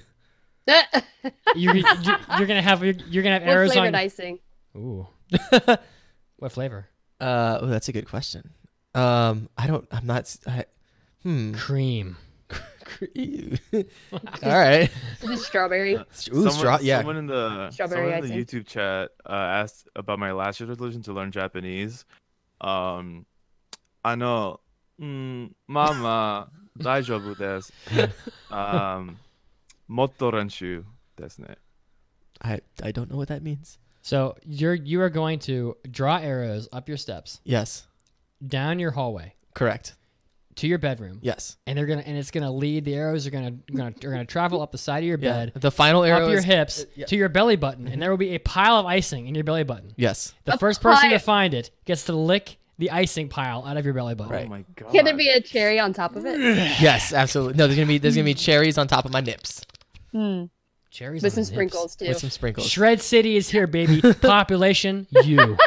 Yeah, it's 8 weeks to my birthday, so I'm beginning my 8-week cutting cycle to get in shape, To get good. Nice. Mandy, your New Year's resolution. I just want to start going back to the doctor because I've been psyching on it. Hell and, yes. I really need to go. That's a good move. Good shit. I'm happy for you. I should probably do the same thing. So wish me me too. luck. Yeah. You got the look. Because I need a lot of work. You got the look. You got the look. I don't know what that is. is. For a second, I thought you were gonna Why? say you've got the touch. Me too. And I'd be like, okay, I know what this is. Yeah, I haven't been to a doctor. I don't even know. I need to get a checkup. 10 years? I don't know. All 3 of you need to go to the damn doctor. I'll make sure you all go. Yeah. So, next question is, what is your favorite Christmas anime? And for me, it's Tokyo Godfathers.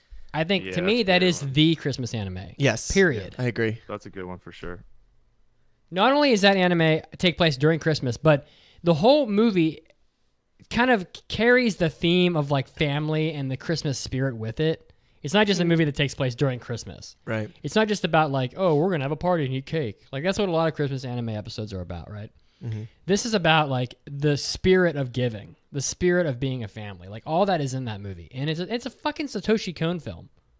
Like speaking of one of the greatest anime directors ever, Yep. where every movie he made was like a unique, interesting idea. Yes. I would hug him You would hug without him. question. Wow. That's huge, guys. Yeah. Yeah. And give him some icing. Yes. If you and haven't I seen- would allow him to lick the icing off of my body. Listen, people, if you haven't seen Tokyo Godfathers, you need to watch Tokyo Godfathers. And then for God's sake, go watch Perfect Blue. And for the love of all that is in the Christmas spirit of the world, go watch Millennium Actress. Because that movie is a damn masterpiece. I don't know what else to say about it. And then when you're done with Satoshi Kon, go and watch all of Mamoru Hosoda's movies. There you have it. Yeah. I don't really have a specific Christmas, like an anime that I would point to be like, that is my Christmas anime. Tokyo Godfathers would be the more like inline answer too for me. But for some reason, every time Christmas anime, those two words come into my mind, I think of the Christmas parties from Honey and Clover, and I think of the anime White Album because it takes place in the winter, basically. And that's it. I don't know why, but those are the two that come to my head. So I'm just gonna throw those out there. Yeah. I feel like there's not a lot of Christmas Yeah. anime. Like specific, right? Yeah. I mean, the obviously the first one that came to my mind was Tokyo Godfathers too. Same. That's what I was gonna put down. I was like, well, everyone is. Yeah, then I had to like really think about it. I'm like, okay, well, I don't want to just pick the same one. So I went with Toradora, which is a show that I watched actually not that long ago. I didn't see it when it originally came out, but I went back and watched it maybe a year or so ago. And there's a Christmas like episode in there, which is really nice. And it Really nice. yeah, I don't know if you guys have all seen it, but it's a part in the show where a lot of things are revealed about the characters and their feelings towards one another, and it's just kind of a sweet episode. It's very nice. So Yeah, I was just gonna say Tokyo Godfathers because that's all I could think of. Man, it was really hard thinking of shows that had Christmas episodes. Yeah, there's not a lot. There isn't. I can think of some really dumb ones, but I was like, Like I think Polar Bear Cafe has a really good one. Well, let's see what the community came up with. So we got Tokyo Godfathers, Toradora, Tokyo Godfathers, White Album 2, the Gintama Christmas Special. Nice. I'm not going to read that. Tokyo Godfather, Gabriel Dropout, My Little Monster, and one from Kimi ni Todoke, Fruits Basket. Oh, nice. Love Hina's Christmas OVA. Yeah. I'm surprised you didn't say that, Mitz. Yeah. K-On's I just Christmas. watched the Kimi ni Todoke one. K-On's Christmas episode, Toradora, Gunbuster. Does that have a Christmas episode? I don't remember. K-On, Itsudate My Santa, The Disappearance of Haruhi Suzumiya, Azumanga, Gundam Wing Endless Waltz, Ai Yori Aoshi, Toradora, Black Lagoon, Amagami SS, Die Hard, Toradora, Gundam Wing, Tenchi the Movie 2, Ram the One Half, Miss Kobayashi's Maid Dragon, Ram the One Half, Endless Waltz, Ping Pong the Animation, Tokyo Godfathers, etc. Ping Pong the Animation? I don't remember the Christmas part. Yeah. I forgot that Kobayashi had one. Yeah. They should make a Die Hard anime. Would watch. Would buy. That would be amazing. All right. And the final question is, what is your favorite Christmas snack? And for me, it's simple. Yes. It's warm, fresh gingerbread cookies. Did we not get an answer from I didn't submit this one. I came up with this one afterwards. Okay. Warm, fresh gingerbread cookies. Nice. They are like when you scrape them off the tray. They come out of the oven. You scrape them off the cookie sheet with a spatula. You blow on them twice and you stuff them in your mouth. That is what I'm talking about. Nice. Yep. I literally copy and pasted his answer into my line because I also love the feeling of warm, fresh gingerbread cookies on a nice cold day. Oh, hell yeah, man. Hell yeah, Nice. my man. I went with eggnog Cheers. because I poured some extra Bacardi in mine. cheers. I might pour. Yeah, let's do this. Because with eggnog, you're allowed to get lit before noon and nobody bats an eye. You could just be like drinking true? eggnog all day and nobody cares. You and grandma getting freaking Toasted on the couch. It's awesome. I'm sitting here and I'm trying to sing the words to songs I don't know with some grandma. Oh, that drop. Yeah. Oh my god. It's good stuff. Mine isn't like exclusive to Christmas, but every year at our little Christmas get together, one of my aunts brings deviled eggs, and I love them. Oh, I love deviled eggs, dude. Yeah. Fuck. Okay, well So now Or two. let's see what our community says. We've got 27.6%. This is another instance of me letting them pick as many as they wanted. Nice. 27.6% said pies or cakes. 26% said various types of other types of cookies, and that is because 7.9% said gingerbread cookies. Oh, wow. 7.9% said eggnog. 6.6% candy canes, and then we have Just a bunch of other stuff. a bunch of other stuff. Sufganiyat. What? Gotta try it. That's what they wrote. Oh. Buckeye balls, hot chocolate, peppermint bark, beer, minced pies, Anglo-Indian. So we do curry, Oh, cool. rice pudding, hot chocolate, and conchas. Rice pudding's pretty dope. Tamales, meat, never enough meat. Terry's Christmas orange. What does that mean? Oh yeah, I love.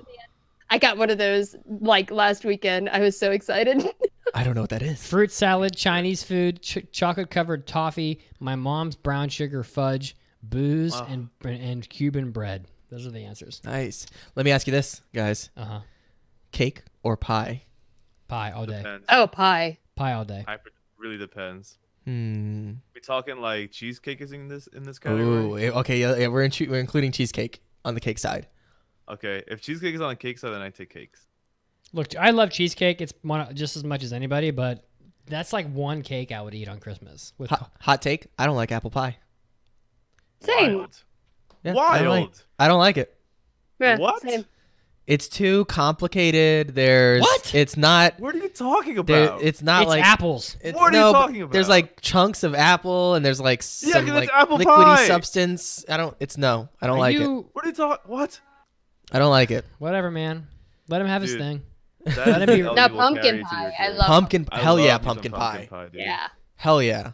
And pecan pie. Chibi Rob in the chat says pumpkin pie cheesecake. Yo, Chibi Rob.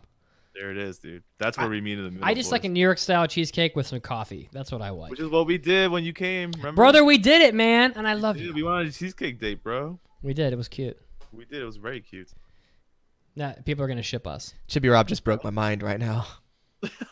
You're shook by the All right, so that is pretty much all I had for our Christmas outline, which puts us at a pretty good time on the podcast. Yeah. I really like the idea of the Tokyo Godfathers Christmas for people who don't have Christmas to do. Yeah, man. On Christmas, so we'll do that, guys. Definitely assemble that on the Discord. So if you are on the by the time you hear this, it'll probably be too late. Maybe not. I can try to get this out on Christmas Eve. Yeah, try to get it out Christmas Eve, or like in the evening or whatever, or at midnight. Yeah. And then I will post something on the Discord, and we'll figure out a time. We can push it on social media too. Yeah, we'll figure out a time on Christmas Day to all get together and watch Tokyo Godfathers. Because I really think that is the quintessential Christmas movie for anime. For sure. All right, someone read the trivia. Mandy, I believe that is you. Yeah, so our intro trivia, which we'll answer after the break, is in Japan, Christmas cake is generally what flavor cake and with what toppings? And we will answer it after the break.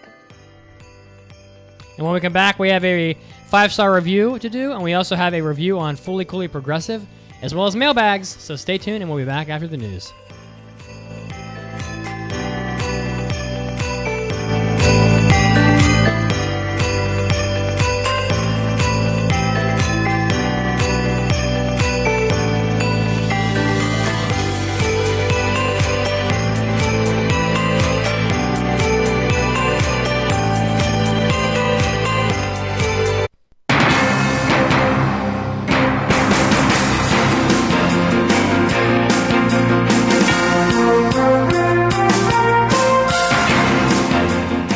Hey, all you anime mecha pilots out there, it's time to blast off with some of your anime news.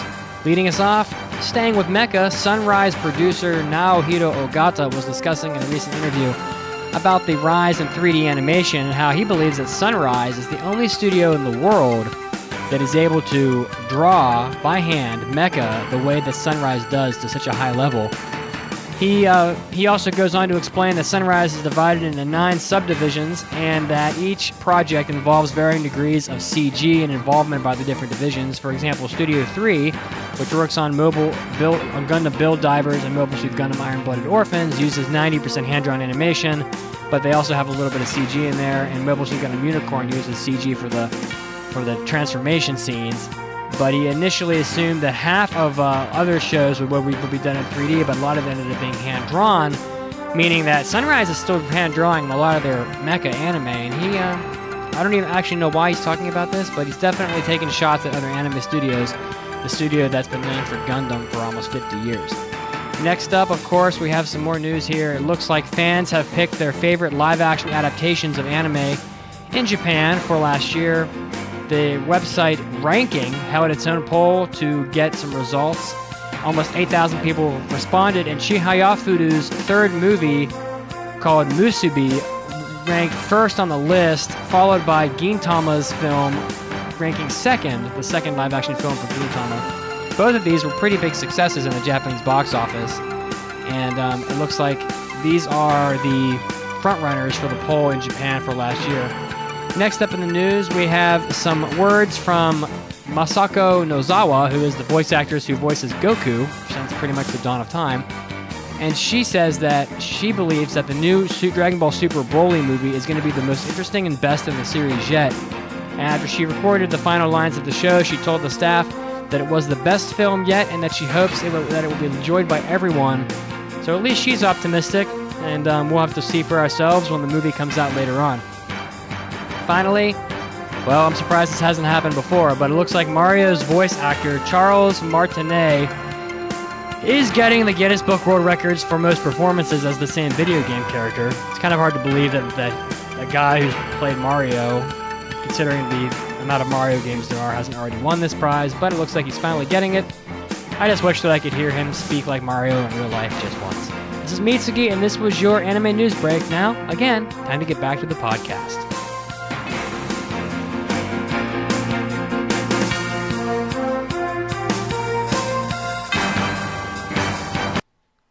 Hey you, listener. Yeah, you, the guy still pirating his anime. This is the voice of anime speaking here. Hey, are you listening? You know you don't have to pirate anime anymore, right? It's not 2002. You can watch your anime streaming online. What? Too expensive? Well, did you know that HiDive is only $5 per month? So just for $5 a month, you can watch your anime legally on HiDive.com. Support the anime industry. You're going to feel good about yourself, and you're going to put a smile on my face. You never know, I could be a loli with a really manly voice. And nobody wants a sad loli. So head over to HiDive.com and correct the error of your ways right now with some legal streaming. Welcome to 2018. Now, wasn't that easy? My friends are annoyed because they think I have forgotten their actual names. I just call them my senpais and kohais now. I threw a tennis ball at my cat. I was so caught up in the moment and thought maybe I could capture her, and then we could go on adventures together. I purchased a motorcycle just so I could pretend I was Onizuka. I answered the phone with Moshi Moshi. My poor cat. I may actually have a problem. It's time. It's time. It's time.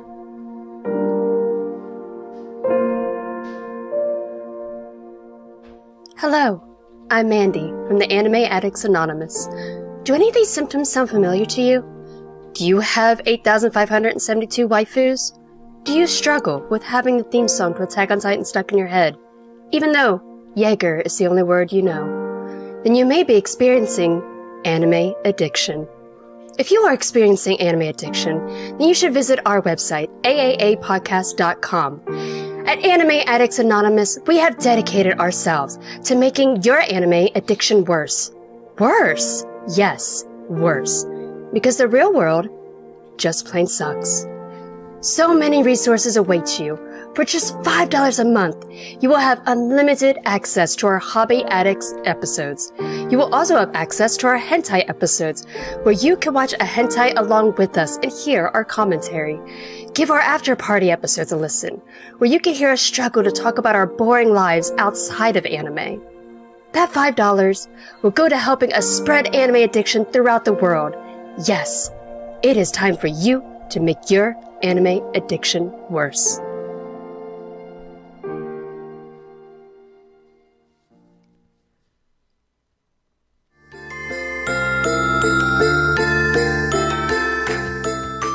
Thank you, Mitsugi. It was my pleasure working with you for all the year. And thank you so much for the Anime Addicts listeners. I love you. Thank you for the great support. And please have a happy holiday. ありがとう。じゃあね。バイバイ。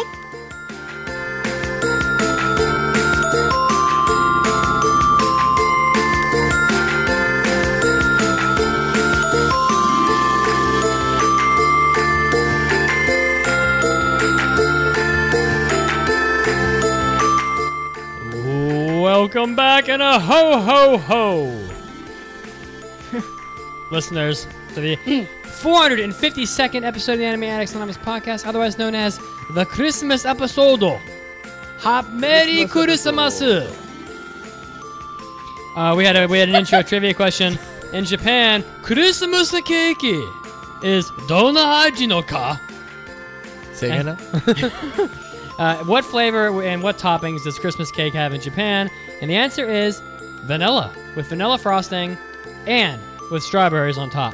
Reserve it early or you won't get one. This is true. Damn. We were on a delay and all I could see was you just rocking out, just dancing. He's still dancing. He won't stop. You still dancing? He won't stop. The man will not be stopped today. He's had a lot. He's had a lot of. Is that egg? Oh my god. All right. Okay. Okay. All right. My ears. Jesus Christ. It's almost his birthday tomorrow. that shit was funny.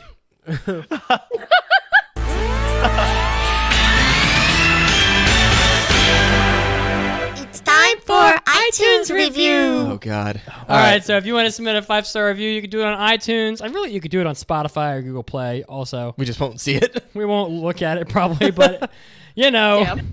Well, apparently, according to our last survey, iTunes still owns the podcasting arena. So, it's down to about 60% of people use iTunes. Oh wow! But that's still most people. So okay, everybody else is kind of scattered amongst the rest of the stuff. So, well, you can leave us a 5-star review, just like Hippie Ben did. Listen, we're really close to 500. That's true. Very close. It would be really great to have 500 reviews by Christmas, by New Year's. Okay. But you know what? I don't think you guys can do it. It's probably not possible. Damn. I just don't know. I don't know if they have it in them. You know?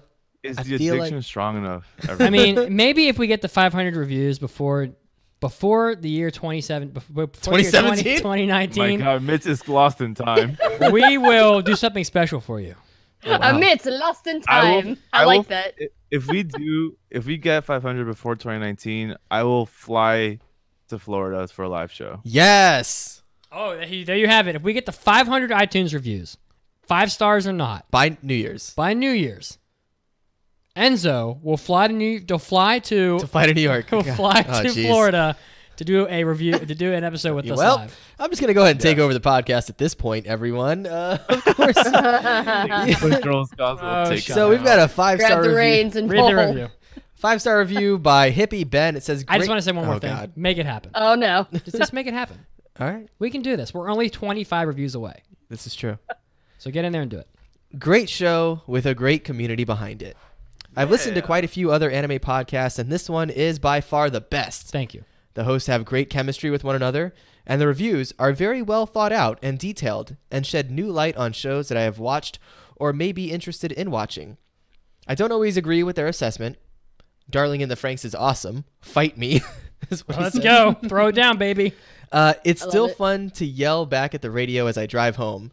And to this, a lively Discord community, which includes a fair amount of virtual events such as Manga Club, which is a blast, and you have a top-notch show. Thank you. Don't waste your time with the other ones. Oh. This is the one you want. Thank you, Nappin. Yes. Thanks so much. I'm really touched that they went out of the way to say that the community is really cool behind the podcast. Because honestly, it's my favorite part of it all. Yeah, it really is. Our community. I don't know which one you are in Manga Club, but thank you for coming, and we have a lot of fun. So thank you so much. Yes. And the last one was actually canceled because I had car trouble, and I was not home in time for it. We're gonna reschedule, and I have not decided when. I'm so sorry. Even though. Oh, go ahead. This Wednesday, but then I was like, there's a lot going on with Christmas, and I don't know if I can, so maybe the next week. Yes. I just want to say that the Discord community is really...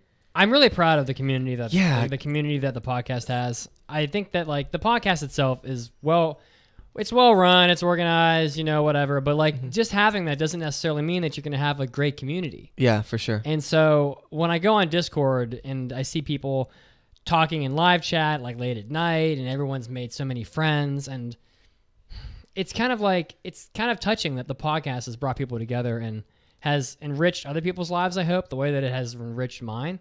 And so I really enjoy the people on there. I've made lots of friends that have met people, and maybe even have found support groups, I don't know, just things that people need, and I'm really proud of our community. For sure. I mean, I don't know who did it, but whoever created that Discord is a genius, is a brilliant person, probably ridiculously good looking and hung like a horse, if I had to guess. I'm gonna shout out. I want to shout out all of the mods that after the guy that pressed make Discord and left it all to the mods. I want to thank those mods for creating the space. I also wonder how many times that person who created it almost accidentally destroyed all of it too. Well, look, I'm a lot like God. All right. Whoa. Okay. I create. Sometimes life is an accident. Sometimes you just accidentally take it away. I create, but then I give it to my creation to do with what they will. Jesus. Well, we're A creating. very hands-off guy. Are all Gotcha. the mods made from a rib of Kazuo? That's right. You want to know what's funny is that I still have no power on the Discord whatsoever. Perfect. No, I have none. Perfect. Which is actually a problem because I've wanted to change the Discord server like a billion times because it screws up and I can't. I should give you at least that power. I should I'm at sorry. least have that power, please. I'm sorry. I need to be able to change it to a different server so it just stops freaking out. All right, so we have a review on Fully Coolly Progressive. We do. Um, This is a show I believe I passed. yeah, I think so. You did. Yeah. You did. We're trying our new format. Yes, we're gonna try this out. It might be a bit clunky the first time around, guys. So please bear with us. But we've got a format But here. it's also fully coolly, so. Yeah, Wow. Fully Yeah, Coolly is it'll also fit a right bit in. clunky. So we've got a quick synopsis here of Fully Coolly. This one's just right off of Mal, so we'll just read that. And I guess maybe in the future we can write. Well, our let own me or ask you a something. question. Yeah. Could you possibly give your own synopsis of this show? Yeah. I mean, I just watched it yesterday, and I'm like, crazy shit happens. Yeah. It's basically my synopsis. So Crazy shit occurs. yeah, so the synopsis off of Mal is many years have passed since Naota and Haruhara Haruko shared their adventure together. Meanwhile, the war between the two entities known as Medical Mechanica and Fraternity rages across the galaxy. Enter Hidomi, a young teenage girl who believes there is nothing amazing to expect from her average life, until one day, a new teacher named Haruko arrives at her school. Soon enough, Medical Mechanica is attacking her town, and Hidomi discovers a secret within her that could save everyone. A secret that only Haruko can unlock. Damn. She has a vagina. Basically. What? The That's basically Spoilers. that's basically spoilers. She has a vajayjay. Yeah, that was not. Spoilers. So the studio is Production IG, which is very different from the original Fully Coolly, which was Gainax. So Production IG has this one. The director. What's go ahead. the original Gainax and Production IG? That's a good question. I don't remember. I think it might have been a collab. Yeah. It might have Yeah, I been. thought so. Regardless, no anime has ever looked more Studio Trigger ever. Studio Trigger. This anime looks like Studio Trigger. It No. does. Like if you kind Yes, of it if you look at does. Fully Coolly and then you look at like Kill la Kill. Yeah. Okay, yeah, does. yeah, that's true. Absolutely. All right, This I can see anime Trigger would have done a great job with this anime. It just would have had a million like little like stars and shit all Sure. over the place. But, Definitely. like, Naked bodies. and naked girls. So yeah, the director is Motohiro Katsuyuki, who also directed Psychopaths, which is a show I really like. He was the I chief enjoyed director. that one a Yeah, lot it's too. so good. So that's kind of like the setup there. We're gonna go over our quick expectations on the Yeah. show. So what we went in prior to watching it, what did we expect? I guess I'll start since I'm the one that passed it. Yeah, God. I'm a big fan of the original Fully Coolly. I didn't like it when I was a kid because I didn't understand it, but then watching it as an adult, Foodie cootie. I understood all of the what's the word, like symbolism Metaphors, of it. parallels. Yeah, symbolism. Yeah. Yeah, and so I was very optimistic going into this one. It has been, God, I don't even know how many years since the original came out. Probably like 18 years or something like that. It's been 18. 18. Yeah, I checked that out earlier. Guess on my part. So it's been a long while since the original came out. I like the director, and Production IG is a good studio, and I figured going into it that if they were going to bring it back, they had a reason to do so, and so I was excited and optimistic. What about you guys? So like I'm with you on the fact that I haven't seen the original since like when I was literally a kid, like a child. And I don't honestly recall. I should have made an effort to see a couple episodes of the original after I finished Progressive, but I wasn't able to. So I don't really recall a lot of the first one. I just remember it being a lot. It's just a lot going on. So going into Progressive, I was expecting spectacle. Just a lot of chaos that is cool looking.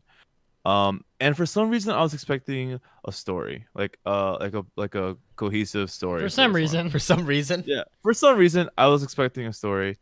And that's and I was excited because I genuinely think that the Fully Coolly style is something a lot of anime try to go for and don't really land. And I was thinking if a story can work with that style, then I would really enjoy it. So that was me going into the show. Go ahead, Mandy. Oh, sorry.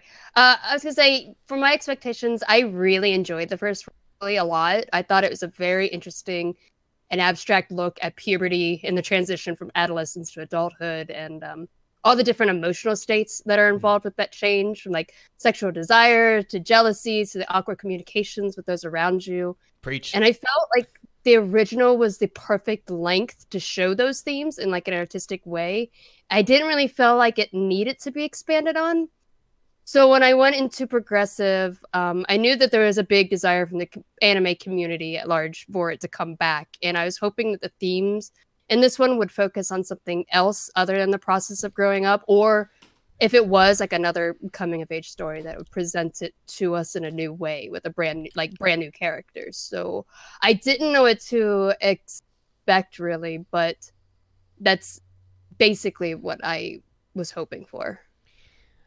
I am not a huge fan of the original Fooly Cooly. You know, I've seen it a few times on TV, and it's just very chaotic, and I don't appreciate it for the same reasons why I don't like Super Robot stuff, is because, like, I want to watch a story, and, well, Fooly Cooly, I mean, to me, it never really had much of a story to begin with.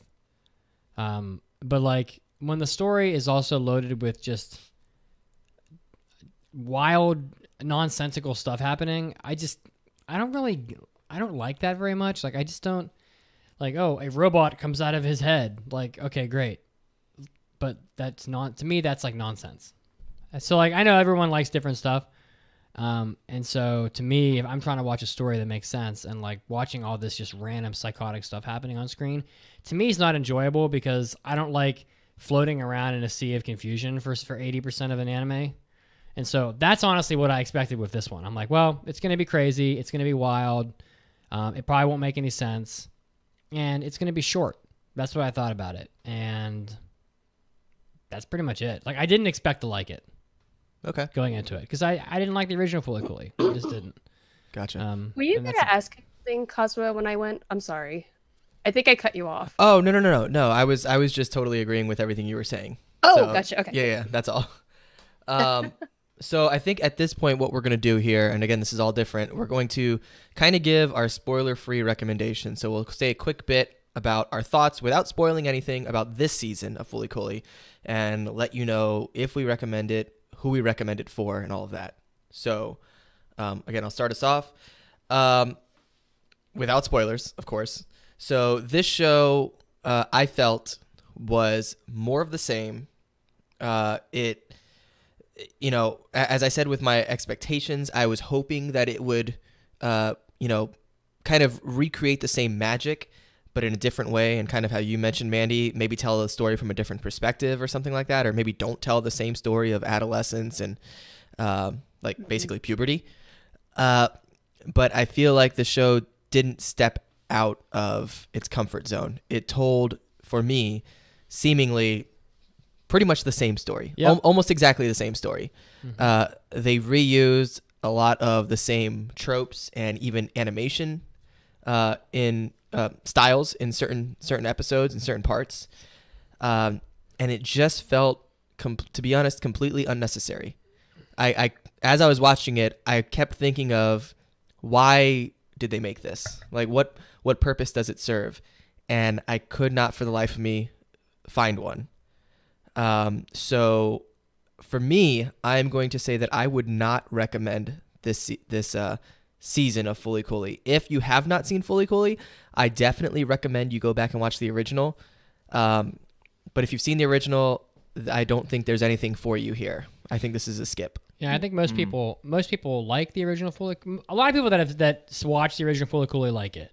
And so even though I don't particularly think that this falls in my wheelhouse, I kind of mirror most of Kazuo's thoughts. If you haven't seen the original, it's probably worth it to you to go watch it. I mean, it's short, and it's not like a huge time investment for you. It takes about as much time to watch as like a regular movie would. And in watching it though, like, I have even more negative comments about this Fooly Cooly. like without spoilers now. Without spoilers, it's a very lazy remake. It's a very, and it basically is a remake. It's not even a sequel. Like everything about this Fooly Cooly, right down to its length, is identical to the first Fooly Cooly. The symbolism is the same, except more heavy-handed than before. They even reuse the same exact tracks from the Pillows, and the Pillows is a great band. The original soundtrack from Fooly Cooly is fantastic. But they didn't even go so far as to commission new music from that band. They just literally used the same songs. It's Ride on Shooting Star, Little Busters. It's the same exact songs. They didn't even care to like make new music. Not only that, for a show that is as wild and kinetic as Fooly Cooly is, I thought the animation in this, it's very choppy at points. Like, it may have better animation overall as another show like maybe like Anglo-Moist, which we reviewed recently. But Anglo-Moist also doesn't have even 10% of the kinetic movement that this show's got. This show is just wild madness all the time happening, and it needs to be animated like that. And so I don't really feel like it delivered in that way. And after I was around episode 5 of the show, I thought to myself, like, why am I watching this? And like, it doesn't respect your time. Like I've said this before, like it's a waste of time. Like you're just watching the same goddamn thing over again. So like, why spend 2 more hours of my life watching it? It's the same show. Everything it brings nothing new to the table at all, except another 2 hours of just Fooly Cooly Crazy to watch. If you just want to watch the Fooly Cooly Crazy, then dive in, have fun. But if you're expecting like new stories, new symbols, new plot line, new music, new whatever, you're not going to get it. And so I would not recommend it. I'm with Kazuo. Go watch the original. Yeah. I have to unfortunately kind of mirror a mix of what Kazuo and Mitsuki have already said.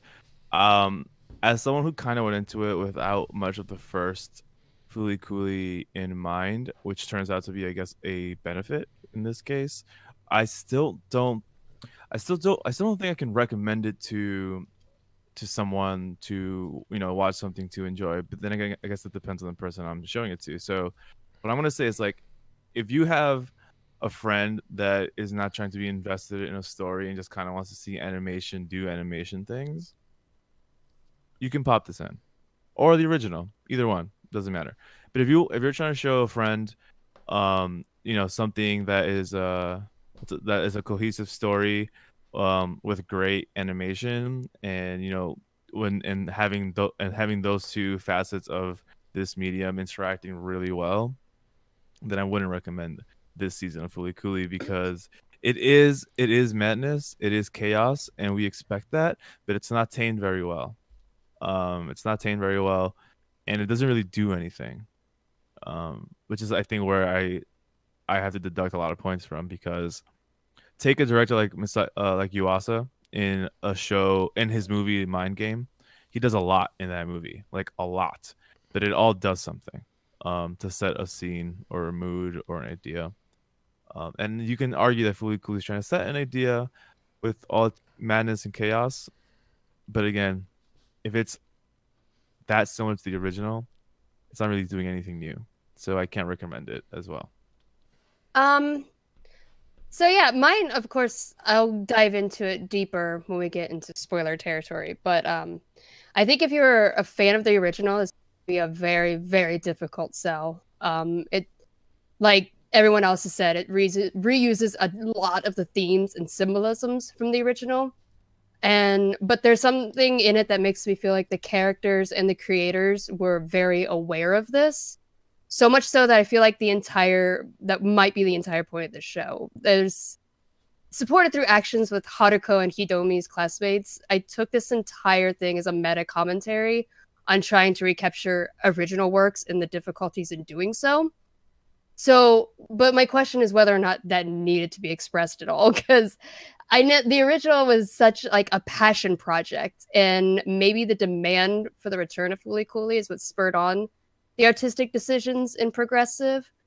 But I haven't seen Alternative yet, and this makes me interested to see how Alternative turned out. But Yeah, almost as if they like knew going back to Fooly Cooly was doomed to fail no matter what they did, and they tried to sneak in hints of this acknowledgement. Is how I felt throughout this entire thing. I caught those hints too.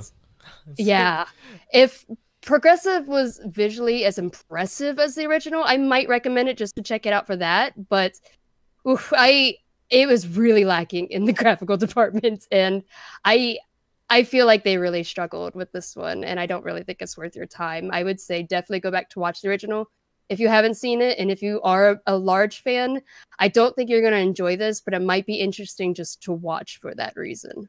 But yeah, that's how I feel about it. I don't really highly recommend it. Okay, so it's pretty much unanimous across the board that we don't really recommend this season of Fooly Cooly Progressive. Which is a shame, man, you know? Yeah, it is truly unfortunate. But we're going to get deeper into that as we move into the spoiler section. So we're going to give you a couple seconds to run for your life. And run for the hills. I got a drop here. I don't know what it is. Let's find out. Iron Maiden? Spoilers are coming. Oh my god. All right, and I'm putting the spoiler warning image up on the screen here as there well. It is. Spoilers are coming. So the spoilers. Run. You can't friggin' spoil this show, though. I'm just going to say that. I know. Nothing in it makes sense ever at any point, and there's almost no plot points whatsoever. You cannot spoil this anime. There's nothing to spoil. Yeah. You know, I thought about that too, Mitsuki. When I saw that we were gonna do the new section, I was like, I think we're gonna like knock it pretty well before spoilers, because as you're saying, there's not really much to discuss aside from Mandy's interesting theory about the show that she like sprinkled to me a little bit before we started recording. But I agree, this show is doing animation things for the sake of animation things. The characters are there to have people to look at, but nothing's really happening in my opinion. Let's break it down kind of segment by segment, and let's discuss the story of this season of Fooly Cooly. I had a theory. Okay. Right around episode 3, I was on my way to mountain biking. I was watching this. I was driving. Oh, that's safe. Well, they're back roads. And they're back roads. They're not that busy. And I'm like, okay, I'm trying my best. I'm like, maybe this show has something interesting it's telling me, and I'm just biased against it and not seeing it. And I thought, from psychology, and I'm going to have to look this up just so I can get a definition. I said, maybe this show is actually about the id versus the superego. I think definitely part of it is. And for those of you that don't know what that means, the id is the primitive and instinctual part of the mind that contains sexual and aggressive desires and hidden memories. Yeah. While the superego operates as a moral conscience, and the ego is the realistic part that mediates between the desires of the id and the superego. So basically, in layman's terms, the id is like... It's haruhara. The id is haruhara, the bad things, your primal instincts, your sexual and negative and angry desires, your primitiveness, and your superego is like the good angel on your shoulder. And the ego is the combination of the two, and that's what makes up your psychology. That's exactly what it's part about. But I decided that, and the superego would have been the other girl. Yes. Whatever her name was. I forget. Whatever. Hidomi? There you go. No, Hidomi is the main character girl. No. Oh, the girl with Julia? Yes. Is that her name? Julia? I don't know. Yeah, the one with the sunglasses. Yes. And my thought was maybe they're the id and the superego, but then I decided if it is, the show doesn't communicate that in a cohesive way, and I don't really think I decided no, it's not that deep. I think it is. I think that's what they meant it to be. Yeah, that's kind of exactly what it is that you have Haruhara constantly telling her to kind of like follow her animalistic urges, and then Julia is the one that's trying to like stop her and hold her back. And they even combine at some point in the show. So I think it's absolutely that. And then she kills her. Sort of. Yes? No? Well, she kills her, sort of, and then randomly she comes back. I don't know. I don't know what the fuck's going on. So I had a different theory. I felt like this Fooly Cooly was very self-aware of the fact that it was a sequel to Beloved franchise, because there are like the scene at the very beginning where Hitomi's teacher removes her mask and reveals herself to be Haruko. The class explodes with excitement, and then they showed like the social media rampantly like shouting "Fooly Cooly, Fooly Cooly, Fooly Cooly," and the students are looking at comic books of like Haruko's feats from the original, and it made me feel shit. That's us. That's the fans' reaction to hearing Fooly Cooly is making a comeback. And then all throughout it, there were little like quotes and things that made me feel like the entire conflict was Haruko representing. Well, I can talk more about representation when we get to characters, but it made me feel like the whole thing was just saying, "Yo, Fooly Cooly was a beloved series. A lot of people have a lot of fond memories of it from back in 2000. If you bring it back now, it's not going to be what you thought it was. It's not going to be the same. You can't recapture that." Towards the end, they even say that, like, they say like something like none of this was necessary. I actually wrote down the quote. It was that's why I felt like Julia throughout the entire thing was kind of the voice of reason. And because she wasn't in the original either. And she also says, "I'm part of Haruko." And I'm like, okay, so she's the voice of reason this whole thing. Well, Haruko's like trying to bring back the series. Julia's like, "Yo, you've already got what you wanted the first time. It's time to quit and give up." And it's like, shit, it doesn't make sense that she's referring to adolescence. It doesn't make any sense at all. She's referring to the series as a whole. Yeah, that's a good point. And there is another quote at the end where Haruko turns to Hitomi and says, "What did we learn from this?" And Hitomi says, "The fact that you can't catch it is what makes you want to chase it. And the fact that you can't reach it is what makes you want to chase it." And Haruko says, "That is correct." Damn, dude. Spot on. Yeah. Like, and that has, yeah, and that has like nothing to do with the theme of adolescence. That's 100% them talking about themselves. It's about themselves. Yeah, that's what I felt like this whole thing. I'm like, man, I feel like maybe the desire to bring back Fooly Cooly was so like maybe in demand, but the original was a passion project. Like the original director filled the thing with guitars and robots and all of these things from their own childhood. Yeah. And maybe they were like, "Yeah, we can't bring it back. We can't recreate this because it's not going to be the same. It's not lightning. It's lightning in a bottle, you know." Yeah. Have you ever listened to the director commentary of the original series? It's really interesting. It's really interesting. Ooh, yeah, I've read interviews, but I haven't listened to it. Yeah, it's really good. I was able to find something online which had all of the episodes and with the director commentary and all of that, and it was really interesting to hear him talk about, you know, the creation, and it really is, as you said, a passion project. It's all stuff that he was interested in and was fond of. My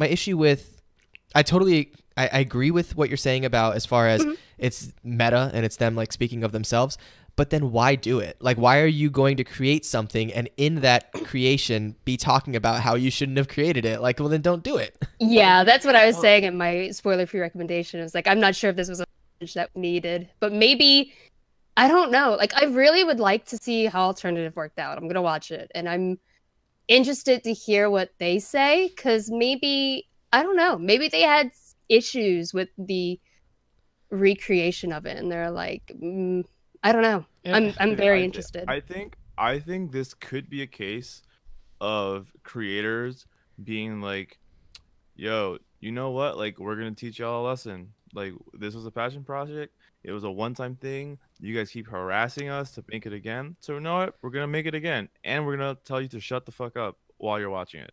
I don't know if that's the case though, because then why would they make 2 seasons? You know, because Alternative as well. And Alternative business isn't like really related.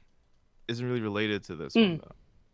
Yeah, I heard that it was like a side project. It follows 4 girls. Haruko is in it, or Haruka, whatever. Is in it from what? Because I passed Alternative, right? So I have to review it soon. I thought you failed it. Yeah, you failed it. Oh, I did fail it. Never mind. But I did. So what I'm saying is, the point was, I watched those episodes or whatever that were out at the moment, and it's different. It's still crazy. It's still like crazy, but it follows 4 girls that are and their friendship throughout. However, I don't know how it ends, but I am also curious and see how that one goes, because that to me is going to be where we find where the creator's mindset is at. Because I really do think, listening to Mandy's theory, and like those two examples, like I really do think this is probably just them giving the fans what they want, but also sliding in a little bit of sass because they're just like, yo, like we're over this. Yeah, I mean, I could be wrong. I mean, that's just the feeling I got from it, you know. Yeah, no, I agree with that though. I think that was pretty apparent at times. Here's a question: is the original creator even working on this? Because he's not directing it. No, I don't think so. No, I'll look it up. I'm on the page right now. So I don't even think it's in his hands at this point. It's not even the same studio. Like, I think he's totally hands off. He was the production manager. Oh, okay. He's totally hands on then. All right. To me, it's like I really hope that's not the case because like you make an anime and then you're like, oh, we can't capture lightning in a bottle. Like, I mean, I'm sorry. How try, man. It's your job. I know, but like how pretentious can you be? Like when you're like making an anime and then you say, oh, well, the original is so great. We can't possibly make another one. I'm like, well, you know, not everyone liked the original Fully Cooley, you know? And, you know, maybe you're not as great as you think you are. Yeah. And you know what? If you made another anime series just to say that, then what a tremendous waste of time, money, and an expectation from people that you put us through. Yeah, I think it's kind of badass. I mean, you ought to. You think it's badass? I think it's go to hell.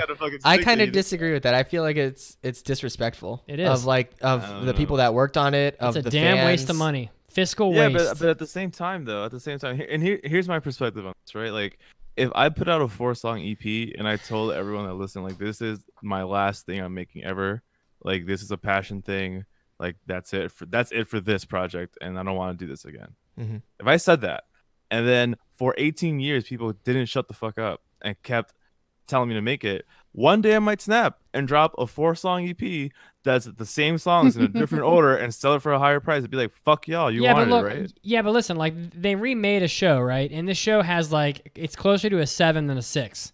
So we'll just call it a 7, right? It got a 7.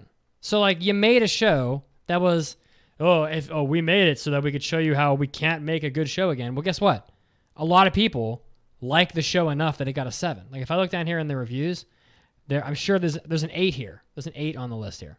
So, like, fine, you made a show and you claim it's not good, but being good or not good is just in the eye of the beholder. So you can't really say that we can't even say this was good or not. We just, at a collective, we think, waste of time. But some people thought this was good, so your message is wasted.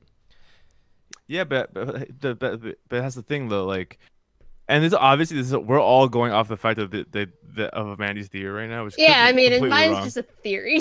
Yeah, but I mean, I like entertaining this idea. Sorry. Though. Like, just like, oh yeah, so they made the same thing again for those people that are not like that went over their head. They're loving it, right? For the people that realize it, they're just like, oh shit, like it's just the same shit again. Fuck, and that's it. Yeah, you know. Yeah. I don't know. I just feel like there's no reason for it, and I feel like if they were making it to kind of like give a middle finger to their own fans, like that's kind of fucked up. You know, in my opinion, if that's the case. I was thinking though, how often is it when old franchises come back and people actually love them, even when they do try really hard? It's rare. Mushishi, but it happens. Yeah, you mean like Sushi didn't go have an 18-year hiatus. It was 10 years. 10 years, really? I believe. Fuck, I didn't know that either. I'll look it up. Yeah, it's definitely rare. I mean, and a big part of that is because the expectations become so high. But that doesn't mean you just give up and put out some bullshit. Like, you're still like obligated to try as a creator. Like, otherwise, you're obligated what's to the make point? an It was anime. 9 years for Mushishi. Sorry, Enzo, what was that? No, yeah, I mean, like, that is, like, the ideal, right? Like, their obligation for this paycheck is to make a good anime. But Or to it really try. is just to make an anime. Well, it's, like, great. I mean, but they don't... look, just to wrap up on that theory, because I think it's we're interesting. entertaining it really hard. It's a really fun theory, though. I think it's interesting. I don't think it's very likely, because it's like, okay, great. You're trying to make a point that, we tried really hard, but you just can't capture lightning in a bottle again. You didn't try hard. You did not try hard. You didn't even have original music. So you gave a piss poor effort. So you proved nothing. You didn't even try to deliver new ideas, new concepts, new story, new animation styles, new music. You didn't do anything. You put forth no effort. So of course it's not going to be any good. So great. Yeah, we can't capture lightning in a bottle when we put piss in the bottle first. Great job. Congratulations. You proved by not trying it won't be good. I can't disagree. Maybe piss doesn't conduct electricity. Sorry, Production IG. Yeah. I can't disagree there. Yeah, that's very true. That is the same thing. Like I'm thinking about like when a band you like drops their first record and you love it, and then they drop the second one and it's just the same thing, but like they change the chorus on one song. You know, like that's shit. And I hate that. I couldn't believe it had the same music. I was like, are you kidding? The Pillows is a good band. They can come up with a few songs for you. Like, you didn't have to use the same friggin' songs. Or just pick a different band that has the same sound. That sound is not unique by any means. Hell no. At all. Like, the Pillows have a great sound. It's not even remotely unique in any aspect from any country in the world. Yeah, no. So, like, you could have picked a different band. Anyway. All right. So... things I liked about it... so that was all story. We should. We're specifically trying to talk about this. We're definitely skipping our mailbags, by the way. Yeah, just gonna block them. Yeah, we're definitely long. Mm-hmm. So overall, I think we all can agree that we felt the story was underwhelming and very reminiscent of the original, and uninspired. Yeah, it was a little sad. I was happy it was short. Yeah, let's talk about the characters a bit, because we do have some reoccurring characters, but then of course we have a couple new ones as well in the show. So yeah, who wants to start with that? Anybody have anything pressing? It's hard. It's hard because all the chaos of the show, because I wasn't invested in the story, like it literally just did not grab me. All I was left with was like character design and action, right? So like it gets a check for the action because it moves like hold on, like it's kind of choppy sometimes, but like idea wise, it's cool to see shapes moving like that, right? It's cool to see art moving in that kind of way. Character wise, I don't know what to say. Hidomi is okay, and then Haru is like fine, but also like I don't know, maybe because I'm older now, but I kind of find her annoying. Like she's very annoying. So like, God, and I watched the dub. Oh my God. Yeah, the dub, I can see why they picked a voice like that for brutal. Her. But it didn't work for me. Dude, it's brutal. Didn't work for me. So me on the characters, like they look interesting. They didn't grab me. No. So that's like all I can say. Which I sucks. felt like for me the characters were very flat and not like in the original with oh shoot, why is his name escaping me? Naota. He was a really good character because he had a whole backstory and we were a lot of conflict with him. But in this one, man, I don't know. I still felt like the characters were representations of ideas and not actual characters. Yeah, I feel like they mirrored a lot of the characters from the original show, or they tried to mirror them, but in less interesting ways and there's a lot less depth to them. They're very much just tropes and like two-dimensional. When I was saying before that I wanted to expand on my theory when we got to characters because I felt like they each represented something. This could be just an insane theory. And oh boy, here we go. This is what I do. Put on your crazy hats. Insane theories. Pull on the Mandy witch hats, everyone. We're going deep. We're going in. So I felt like Hidomi represented like the diehard fans of Fooly Cooly who accept new things, and because it felt like she always put on her headphones to block out all of Haruka's noise, and I mean anything else around her. She kind of walked through the whole thing like she wanted to refuse like it even existed. And I think I have a different reason for her headphones. Well, I mean also because adolescence. Well, I think it was her trying to block out her feelings and that's true. Yeah. She was trying to shut off the outside world. I think she was kind of a reflection of like modern teens. In that we're constantly just wrapped up in our cell phones and stuff. I say us, like I'm a teen, right? But like they're constantly like wrapped up in their own little worlds and they don't want to be put out there to be harmed. And I think that's ultimately what she was trying to do. Yeah, I think the headphones were product placement. I think that they get out of here. No, I think they resembled very closely those headphones that you see all the Twitch people wear. that have the little ears on top, and I'm like, you paid for half of the show with those headphones. Great job. No, definitely not, Miss, because that headphone company, I think, sued the studio for copying their design. I think it had cat ears because Naota had the whole cat ears in the original. Yeah. And I have a feeling, I also got hints throughout the whole thing that maybe Naota was her father. Did anyone else get those hints? Oh, I did not pick up on that. On. No wonder Fucking phone. Go on with that. How so? I don't know. A lot of times the cat ears would respond when she would talk about, or when anything mentioning about Adamsk and Naota were ever mentioned. And her mother, I'm trying to remember the quote. Mother made a comment about her father being missing, and I can't remember what it was, but there was something about it that gave me that hint that maybe that was her father. This did take place, like, I don't know the exact timeline, but I would say probably like 20 years after, because there was the one guy that Haruka, God damn it, how do you say her name? Haruko was saying that his eyebrows reminded her of his father. Yeah. And so there was definitely enough time to have a kid grow up. So that's possible. Listen, guys, I hate to do it to you. We're running long. We need to score it and end the podcast, and all the rest of the conversation about Fooly Cooly will spill over into the after party. Okay. So I'll just go first, just because I just cut us off. I don't understand why they made this Fooly Cooly. It must just be because Adult Swim wanted it for television programming. And they thought they could get ratings and commercial revenue off of it. I don't really think it was necessary. I would have rather have seen Production IG make something different, something unique. Mm-hmm. It did have entertaining moments. I liked some of the side characters, but I just can't give this more than 2.5 scenes. I just don't understand out of 5. It's just a bunch of chaos to me. Yeah, as much as I love the original Fooly Cooly, I cannot think of a single good reason why you would watch this one. It doesn't make there's no reason. If you haven't, as I mentioned kind of in the spoiler-free portion, if you haven't seen Fooly Cooly, watch the original, absolutely. Totally skip this one. This brings nothing new or interesting to the table that the original didn't already. I think overall, it's just, I don't know. I'm just going to score it. I give it a 2. It's just not good. Woo!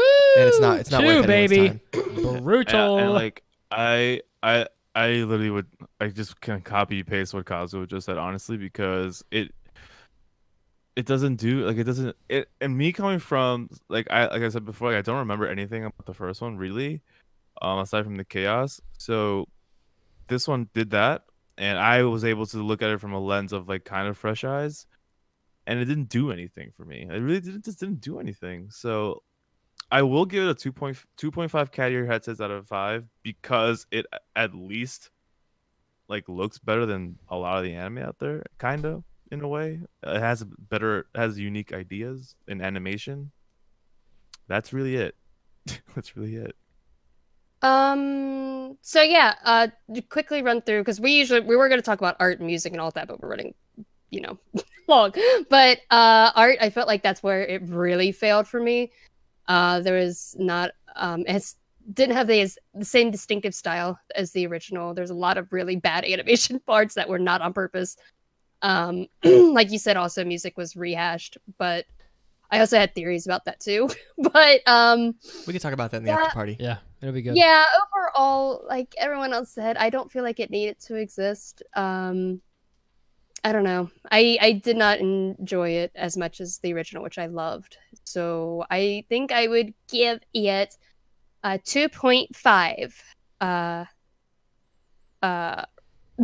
head penises out of 5. And once again, I'm the most critical of all of us. Head erections. So the average there is a 2.5 out of 5 for Fooly Cooly Progressive. No.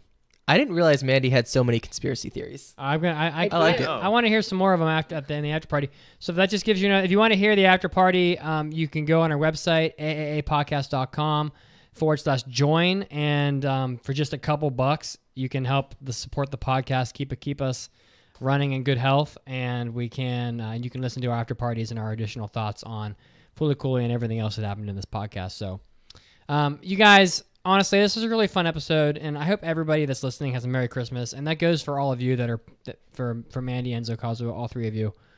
Oh. I hope you all have a Merry Christmas, Happy Holidays. I'm going to be sitting here playing Divinity. Nice. And having a Tokyo Godfathers watch party, god damn it. Yeah. It's going to be fun as hell. So if you're on the Discord, let's do some watch party. Yeah, man. I feel like this time of year is great for a lot of people, but it's also very difficult for a lot of people. Those of us who don't like have families to go to and stuff like that. And so that's a big part of why I love our community. And so I just want everybody to know that if you have nowhere to be this Christmas or this holiday season, you can be with us. We can be your family. We are here for you. And I will snuggle you. Well, consensually, if that's what you want. Just make sure you ask first. Okay? Yes, please. Yes, please. Yeah, All right. we love you. And if you are seeing your family, I hope you get good food and you get anime stuff. And if you're not, then I hope you have a really great week. And you should come hang out with us. And you should come to Manga Club and read stuff and have fun. Yeah. Happy holidays. Love yourselves, and please love each other as well. Be good. See you next year. And eat some of those hot, fresh gingerbread cookies. Mm. Yeah. I'm going to go poop my pants because I drank too much eggnog. Get drank, baby. See you next week for the first episode of the new year. And see you guys. Bye. Bye.